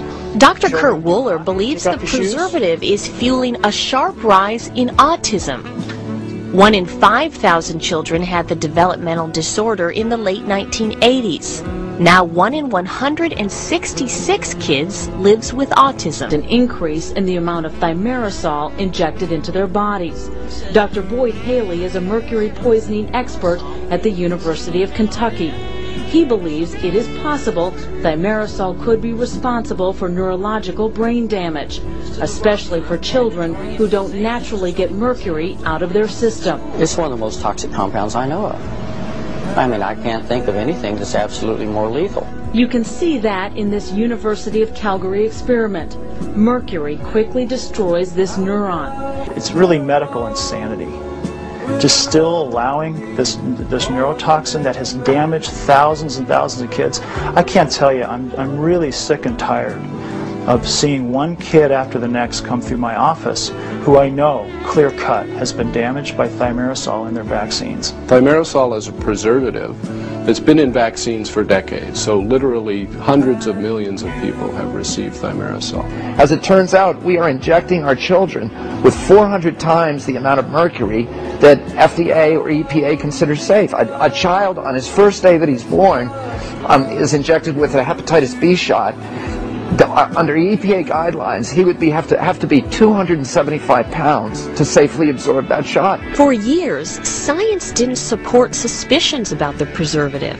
But recently, the National Autism Association used CDC's own data to conclude children are 27 times more likely to develop autism with exposure to mercury-containing vaccines. 99% of the public really doesn't even realize that mercury is being used as a preservative in the vaccinations that they're taking themselves and giving their children. So, in essence, you know, they're just blindly lining up to get flu shots.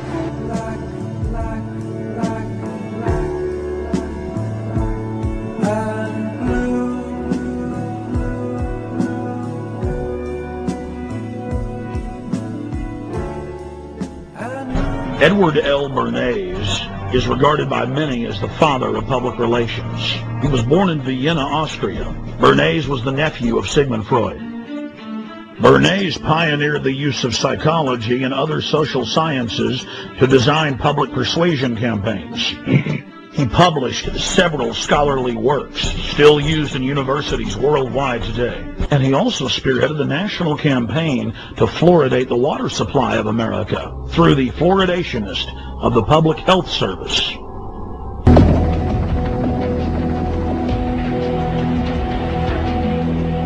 This is one pollutant that we capture in the phosphate fertilizer industry, and having captured it, we can't dump it into the sea, but we put it into our own drinking water.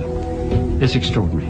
Fluoride in our water supply is a very real and ever-present risk to our population at large. Dennis, let's make sure we're clear on this. Fluoride, it is in tea, it's in coffee, it's in water, it's in bread, it's in toothpaste, but it's actually a poison, right? It sure is, and here's the quickest evidence. Go to your bathroom and pick up your toothpaste, and you'll see a warning that if a child swallows more than a pea-sized amount of toothpaste, call poison control.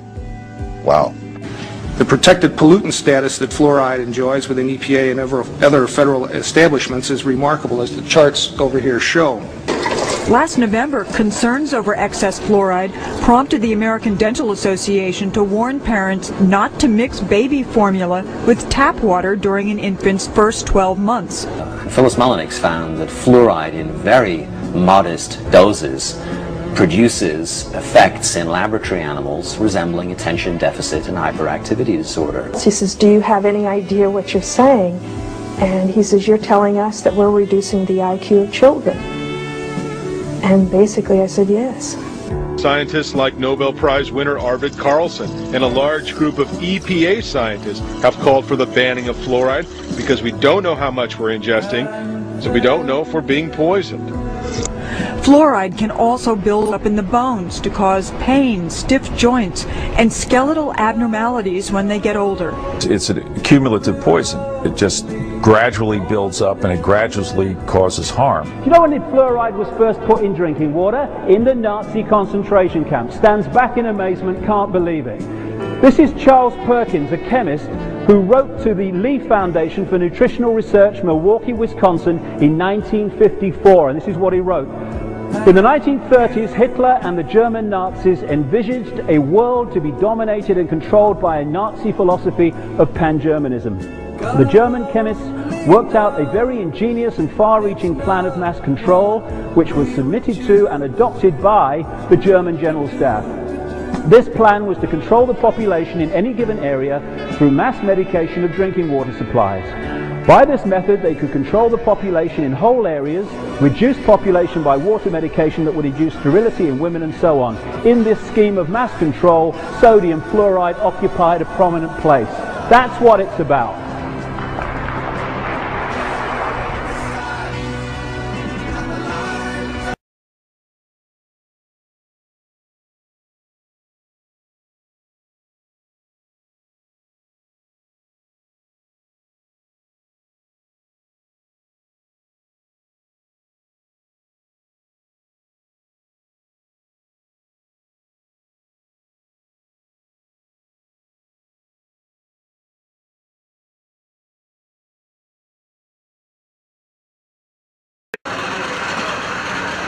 Hey, what's happening, Staff Sergeant? How you doing? Hey, my name's Adam. Nice to meet you. I was in the Marines. I do a YouTube channel now called Adam versus the Man. You mind telling me what it's like being here for inauguration? It's a great thing to be here. Right on. Can I ask about what you think of President Obama? Well, I support our new leader, and that's pretty much all I really feel about that. That's what I'm talking about. That's what I'm talking about. Support our leader. Hey, our new Commander-in-Chief, go Obama! Tell her show moment to shine. Get off the field. So when you enlisted, you swore an oath to the Constitution, right? Yes. And do you think Obama's policies are constitutional? I don't really follow politics too much. So you swore an oath with your life to support and defend the Constitution against all enemies, foreign and domestic, and you have no idea what that means? Hey, sounds good to me, sir, if that's the way you want to put it. Really? That's it? That's it. That sounds pretty dangerous. It sounds like following orders without question. Nope, I just do what I'm told by my leaders, so that's pretty much it. I leave the politics to other people. So you do follow orders without question?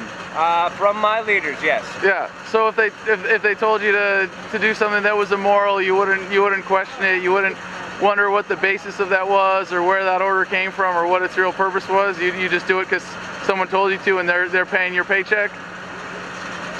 Hey, whatever you want to say, sir.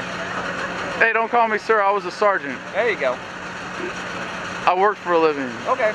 But I got out and I found out what was wrong with following orders without questioning them.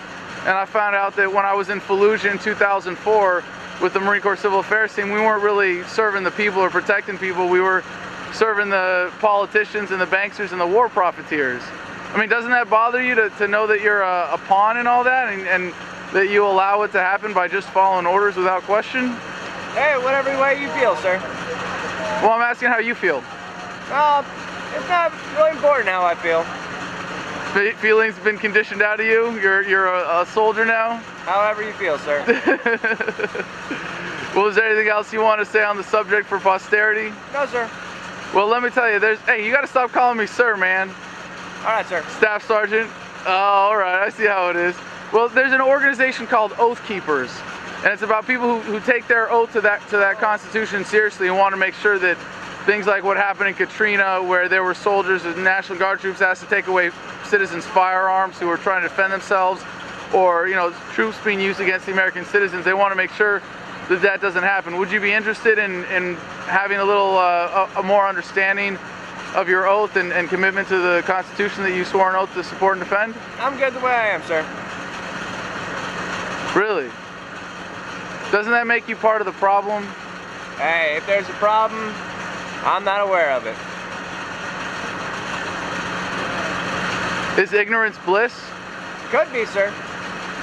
Could be. I don't think you're as dumb as you make yourself out to be. I think you're playing me off. Might be, sir. You might be. I'm pretty confident in that, actually. All right. You're smarter, aren't you? You know what I'm talking about. Well, I got a job to do, sir. What's your name, Staff Sergeant? Bob. What's your last name, Staff Sergeant? That's all I got, sir. You're a public servant, are you not? Sounds good to me, sir. You don't want any kind of accountability for what you're saying, do you? No, sir. Well, you don't have any name badge on. Special Police, Staff Sergeant Bob. Thank you for your time. I hope you'll at least take the advice of an older veteran and think about some of these issues. Have a good day, sir. All right, appreciate it. Yep.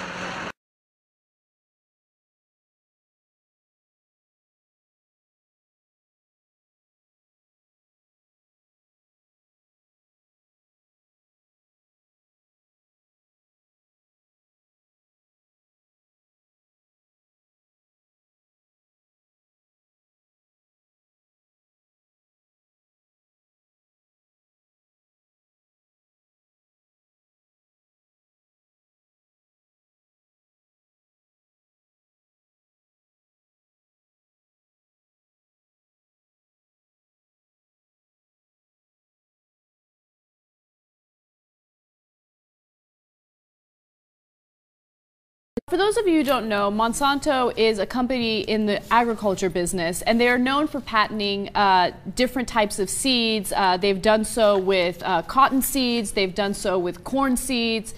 So it's something that they have done to kind of take over the food industry, right? And they've been in the middle of a lot of different controversy, but they're also known for genetically modified foods, right? Genetically modified seeds. And a lot of our corn is genetically modified, thanks to Monsanto.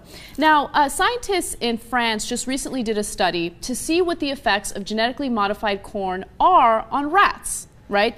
Now, this is really interesting because there has been a lack of scientific evidence that would indicate whether or not genetically modified foods, like genetically modified corn, are safe and okay for human consumption.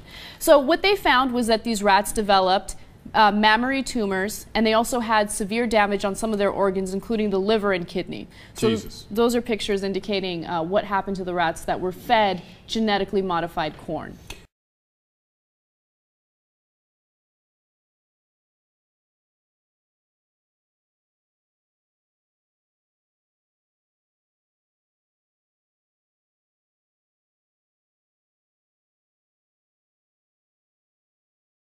They do not appear to be okay.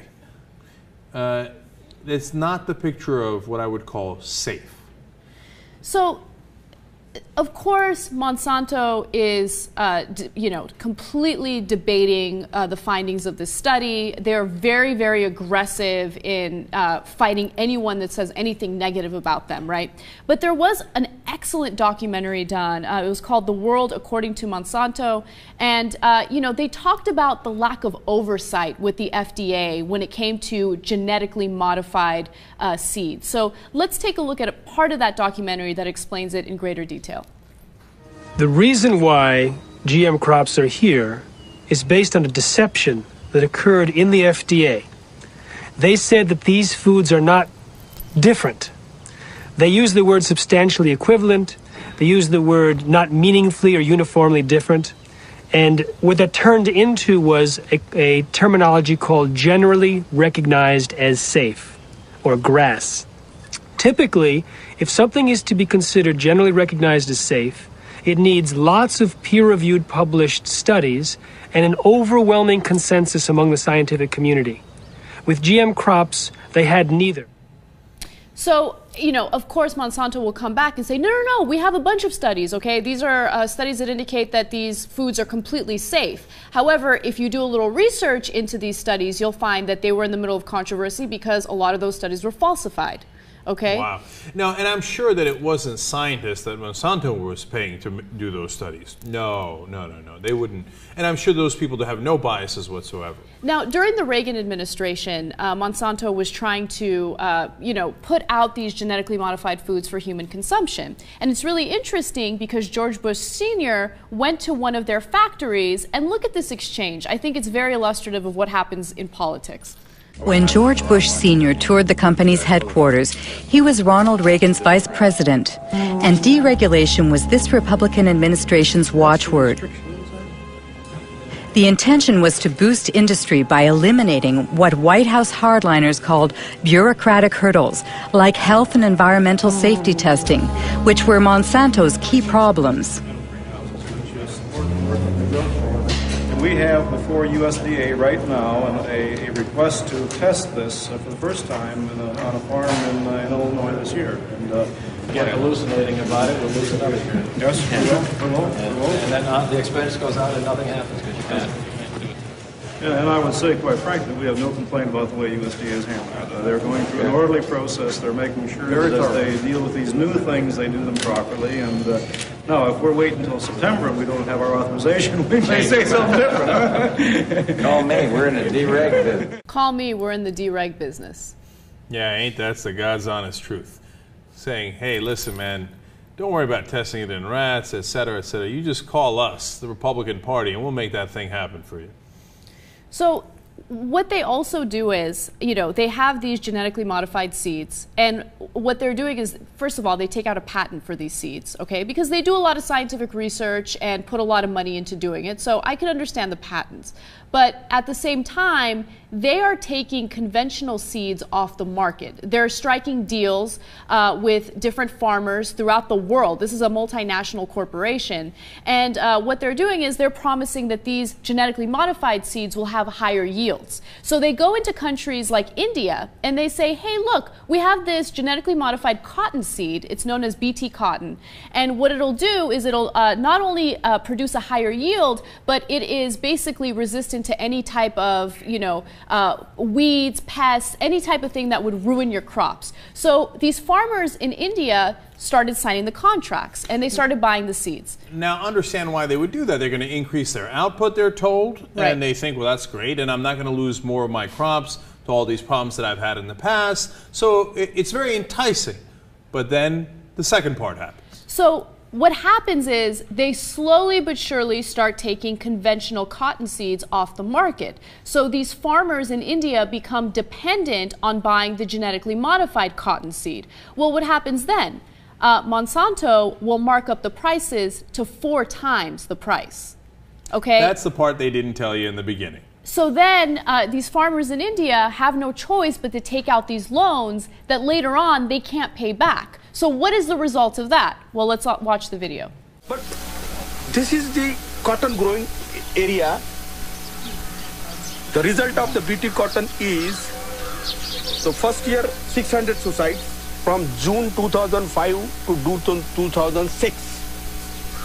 Second year, still today, within 6 months, 680 suicides.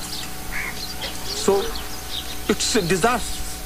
It's a complete disaster, yes. All these technologies, either it is GM or biotechnology, they are actually making the farmers completely dependent on the market. Because not only that you have to pay more for the seed procurement, but you have to fertilize. And this very claim that no spraying is required, no pesticide required, is also false. When Monsanto claims in advertising that GM crops are adapted for small farmers, what do you think it's? Our experience shows that it is completely false. So as he mentioned, in 1 year there were 600 farmers who committed suicide because they simply couldn't pay back their loans. They filed for bankruptcy, they lost everything, and they just had nothing else to turn to. And by the way, I just want to be crystal clear that suicides among farmers in India it happens for other reasons as well, because of extreme poverty. But in that documentary, they were specifically focusing on farmers who had to file for bankruptcy because they couldn't pay back those loans. Now, people are so concerned that in Norway, they have started a new holding center that's partly buried underground, partly above ground, that can withstand almost anything, to keep our original seeds, ones that have not been genetically modified. Because they're so worried that genetically modified seeds are going to take over and then perhaps even cross-pollinate and destroy some of the original seeds, and then God knows what we have after that, that they're making sure they can protect at least the original seeds in Norway.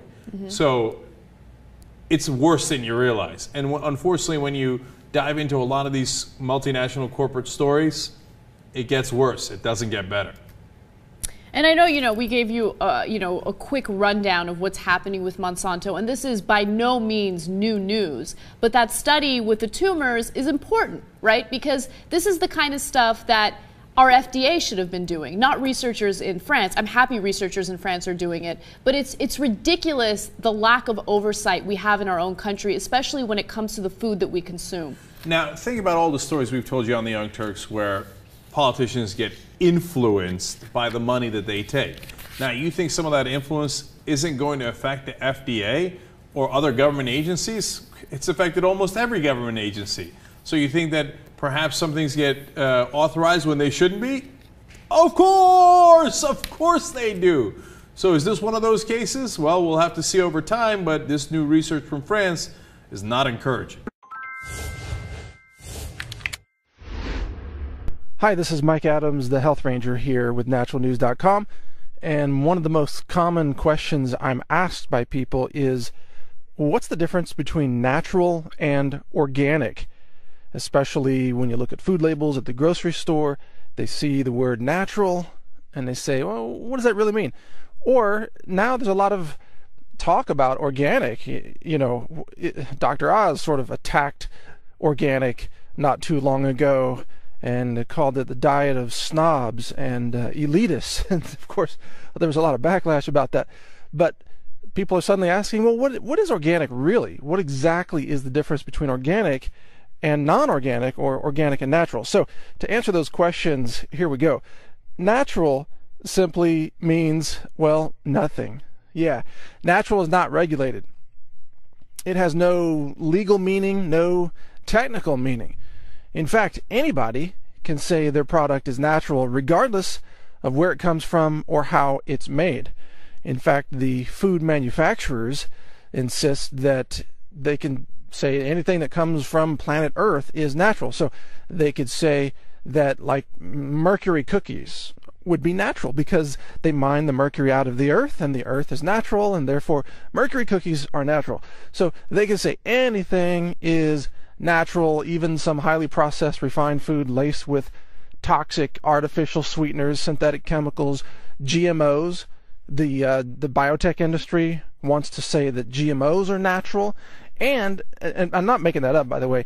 Most, well, hey, nearly all of the snack chips that claim to be all natural are genetically modified, made with GM corn.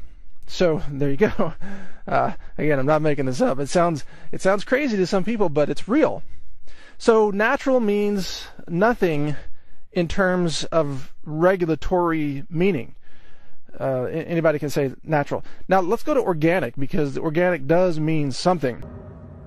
My friends, the information that you are about to witness from all of my years of research is the most important. It's been hidden in plain view the entire time. This is the ultimate secret, and it's about to be exposed.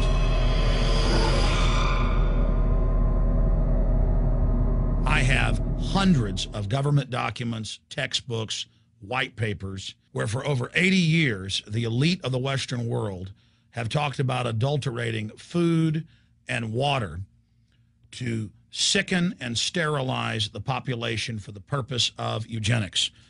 It's all covered in the book Eco-Science, written by the White House science czar, John P. Holdren, where they talk about a planetary police state to carry out the forced sterilization. They also talk about covert systems in the water and food to sterilize the population. Now, this was written decades ago, before he was White House science czar. Now, suddenly, the stuff in this book is all over the news. They're selling it to the public as if it's a good thing.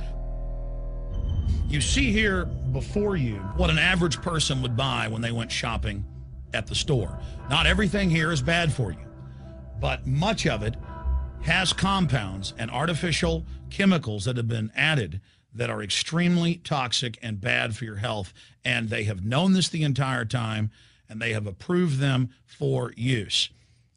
Let's start with aspartame.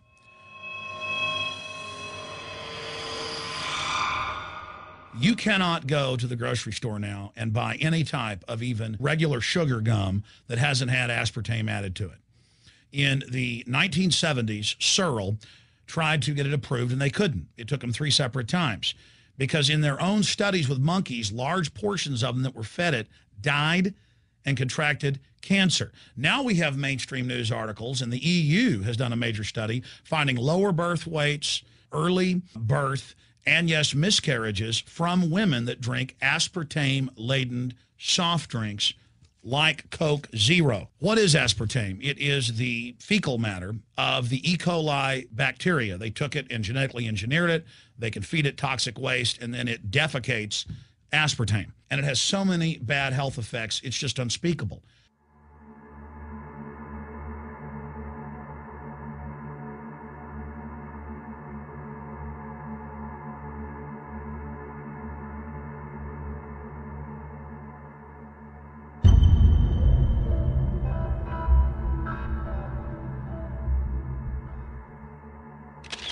This is being done by design. It's also very, very addictive. But let's just go ahead and move away from aspartame and talk about McDonald's and chicken McNuggets. Now, I remember a decade ago or so reading health advisories claiming that a form of plastic that's used in silly putty, basically a type of silicone, was in the Chicken McNuggets, but also in many other TV dinners and other foods. It is illegal in every other nation in the world to add these chemicals to the food, but it's not in the United States. The big secret is all of this was done by design by the FDA.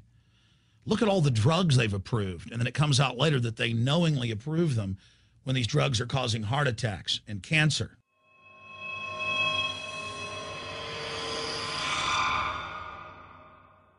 In the Nuremberg trials, it came out that the Nazis were adding sodium fluoride to the water supply in the labor camps and death camps to make the population more docile and controllable. There had been hundreds of university studies before Hitler even came to power. This is a form of forced medication.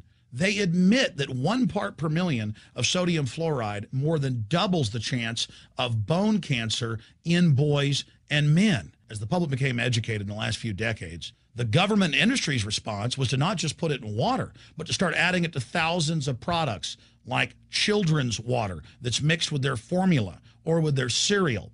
They started adding as much as 900 parts per million in things like powdered eggs. It causes reductions in IQ. It increases sterility or lack of fertility, and it's being added to so many of the daily staples that we consume. We'll get back to food additives in a moment. But first, I wanted to look at genetically modified organisms.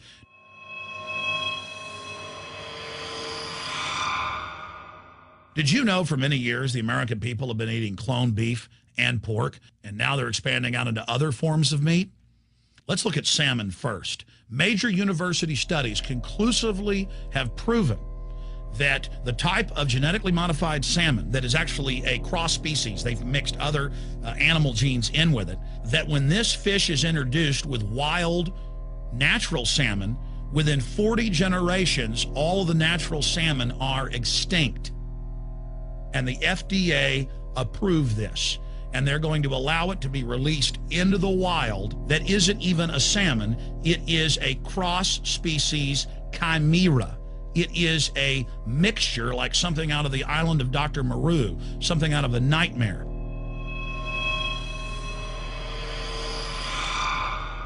More than 85% of the corn now consumed in the United States, and it's also starting to trend that way in Europe and Canada, is genetically engineered. It grows its own pesticide within the corn kernels so that insects won't eat it. If the insects can't eat this and live, what do you think is going to happen when lab rats or humans eat it? We have literally hundreds of studies showing that not just Monsanto's, but other major GMO companies' corn, that's the majority of corn we're now eating today in the United States, has been linked to organ failure in lab animals. The studies also show massive increases in sterility in rats and guinea pigs that are fed not just GMO corn, but GMO cotton seeds.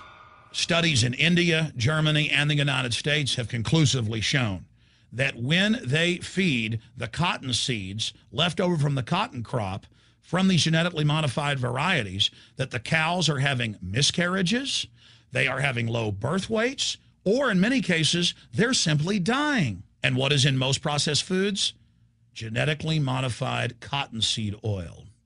Major studies are also showing that genetically engineered crops are killing honeybees and monarch butterflies. But they don't stop there. Now they claim they're coming out with a genetically engineered mosquito that's malaria-proof that they're going to release into the open biosphere. The very genetic code of the planet is being butchered in a hostile corporate takeover. Many years ago, an executive from Monsanto was quoted in National Geographic as saying that that is their program, that they want to basically have their crops and their organisms take over the entire biosphere of this planet. And the major genetic engineer companies have focused mainly on 8 major food crops. Now they're expanding out into hundreds and hundreds and hundreds of other plants, literally changing the genetic code of the planet. This is a genetic dictatorship. This is genetic vandalism. And that's why the Rockefellers, the United Nations, and others have built these giant armored seed vaults all over the world, not just at the Arctic Circle. And they admit they're doing it in case all of this gets out of hand, that they'll have a type of Noah's Ark So all these fake environmental groups, they never complain about this. They never talk about true environmental degradation. They want to put a tax on carbon dioxide that humans exhale, that plants respirate from and carry out photosynthesis with, as a way to shut down industrial society and control every facet of our lives. That's the big secret. This is a population reduction program. It is an epidemic. The sperm count has dropped in the Western world exponentially. Even the government has been predicting within another generation, almost everyone is going to be sterile. This is the globalist religion. This is their philosophy. They want the planet for themselves. The UN has said that their stated plan is an 80% population reduction. You've heard Ted Turner call us useless eaters and feeders and say that 80% of us need to be killed. You've heard Prince Philip say he wants to come back as a virus to kill the majority of the world population. Dr. Eric Pianka, Peter Singer, it's all over the news where they tell us that we should only have one child because more than one is bad for the environment and that the recession is good for lowering our carbon footprint. This is the big secret. We live in a scientific dictatorship, and the United States and England are the epicenter of this, and it's expanding worldwide. Remember all the secret testing, all the secret sterilization that went on in the United States and Europe. Remember what Hitler did. He learned all of that from the eugenicist and the Rockefeller family in the United States. This is a culture of death being pushed on you and your family. And even if you think the world is overpopulated, you need to understand that you're being targeted by this as well. Targeted by design. Recombinant bovine growth hormone in your milk, making 8-year-old girls go into puberty when they should be going into puberty at 12 or 13. Silicone in chicken McNuggets and hundreds of other processed foods. Aspartame, that is the feces of genetically engineered bacteria that has incredible health problems that have been proven. Think for yourself. It goes on and on. ABC News, this goes back 4 years ago. Viral meat spray, advancing food safety. They spray a live virus on the meat to supposedly kill the bacteria. This is a live vaccine they spray on most of the meat you're consuming that you're buying from the store. It gets even worse. The petroleum distillates, or toxic waste that's left over from petroleum refineries that refine oil into gasoline, they take these tens of millions of pounds of toxic waste that's left over, the fluoride, the mercury, the lead, and they dump it on crops as supposed fertilizer. And what do crops like tomatoes and corn and potatoes do? They pull in all of those toxins out of the ground. In fact, scientists for many years have used plants to actually detoxify areas that have been contaminated. And those plants are pulling all of this up, and then you are eating it.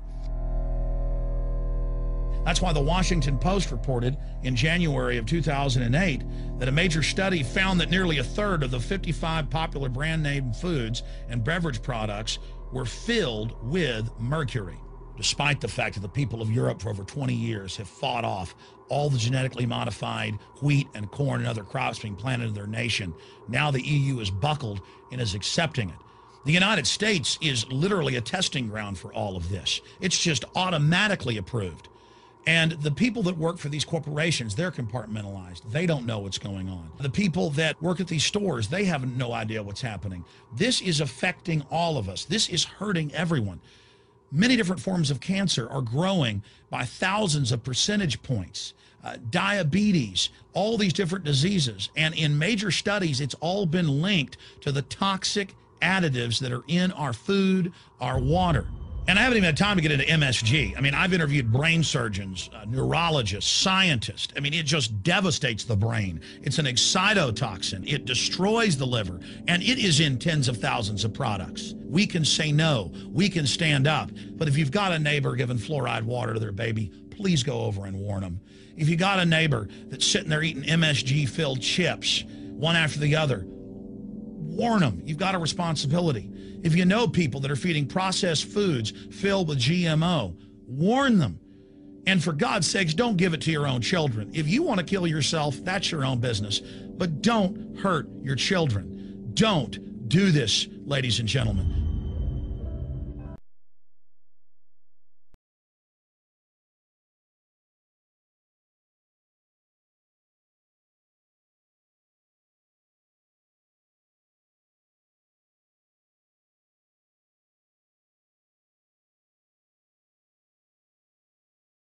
Did Hitler get elected on Monday and start throwing people into ovens on Friday? No, it was a gradual process. The first thing that Hitler did was start to write newspaper articles. Everything that was going wrong was the Jews' fault. They're the ones that caused all these problems. Did the Jews write their own newspaper articles and go, I disagree? So then the Jews had to wear the Star of David so we can tell who you are. Did they say, no, that's a violation of my privacy, I don't have to tell you? No, the Jews decided, well, it's a religious symbol. We love God. We should be proud to wear the Star of David. Eventually, the Germans came in and they broke all of the windows in all of the Jewish businesses in one weekend. The Saturday night was known as Kristallnacht, which is German for Night of Glass. Did the Jews rise up and say, now damn it, you're violating my property, you shouldn't do that? No. Gosh, we don't want to make the Germans any madder than they already are. Don't piss them off. They've got guns. Eventually, the Germans are loading them up into cattle trailers on the train. Where do you think you're going, on vacation? Where do you think they're going to take you? Well, now you're cold and naked and they're walking you into the ovens where you're going to go to mass execution. Is it time now to raise your hand and say, you know, I tend to disagree with all of this? Bang! You're dead. It's too late to complain. You should have complained at the beginning when you at least had a chance. How bad do things have to get before you do something? Do they have to take away all your property? Do they have to license every activity that you want to engage in? Do they have to be throwing you on cattle cars before you start to say, now wait a minute, I don't think this is a good idea? How long is it going to be before you finally resist?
feel as strongly as we do that the public needs to see this information, then make a commitment to get this film into the hands of as many people as possible. Share it through social media, post it on your website, send it to your friends via email, or pass it out on the street. You have permission to download this video and distribute it and display it in any non-commercial way.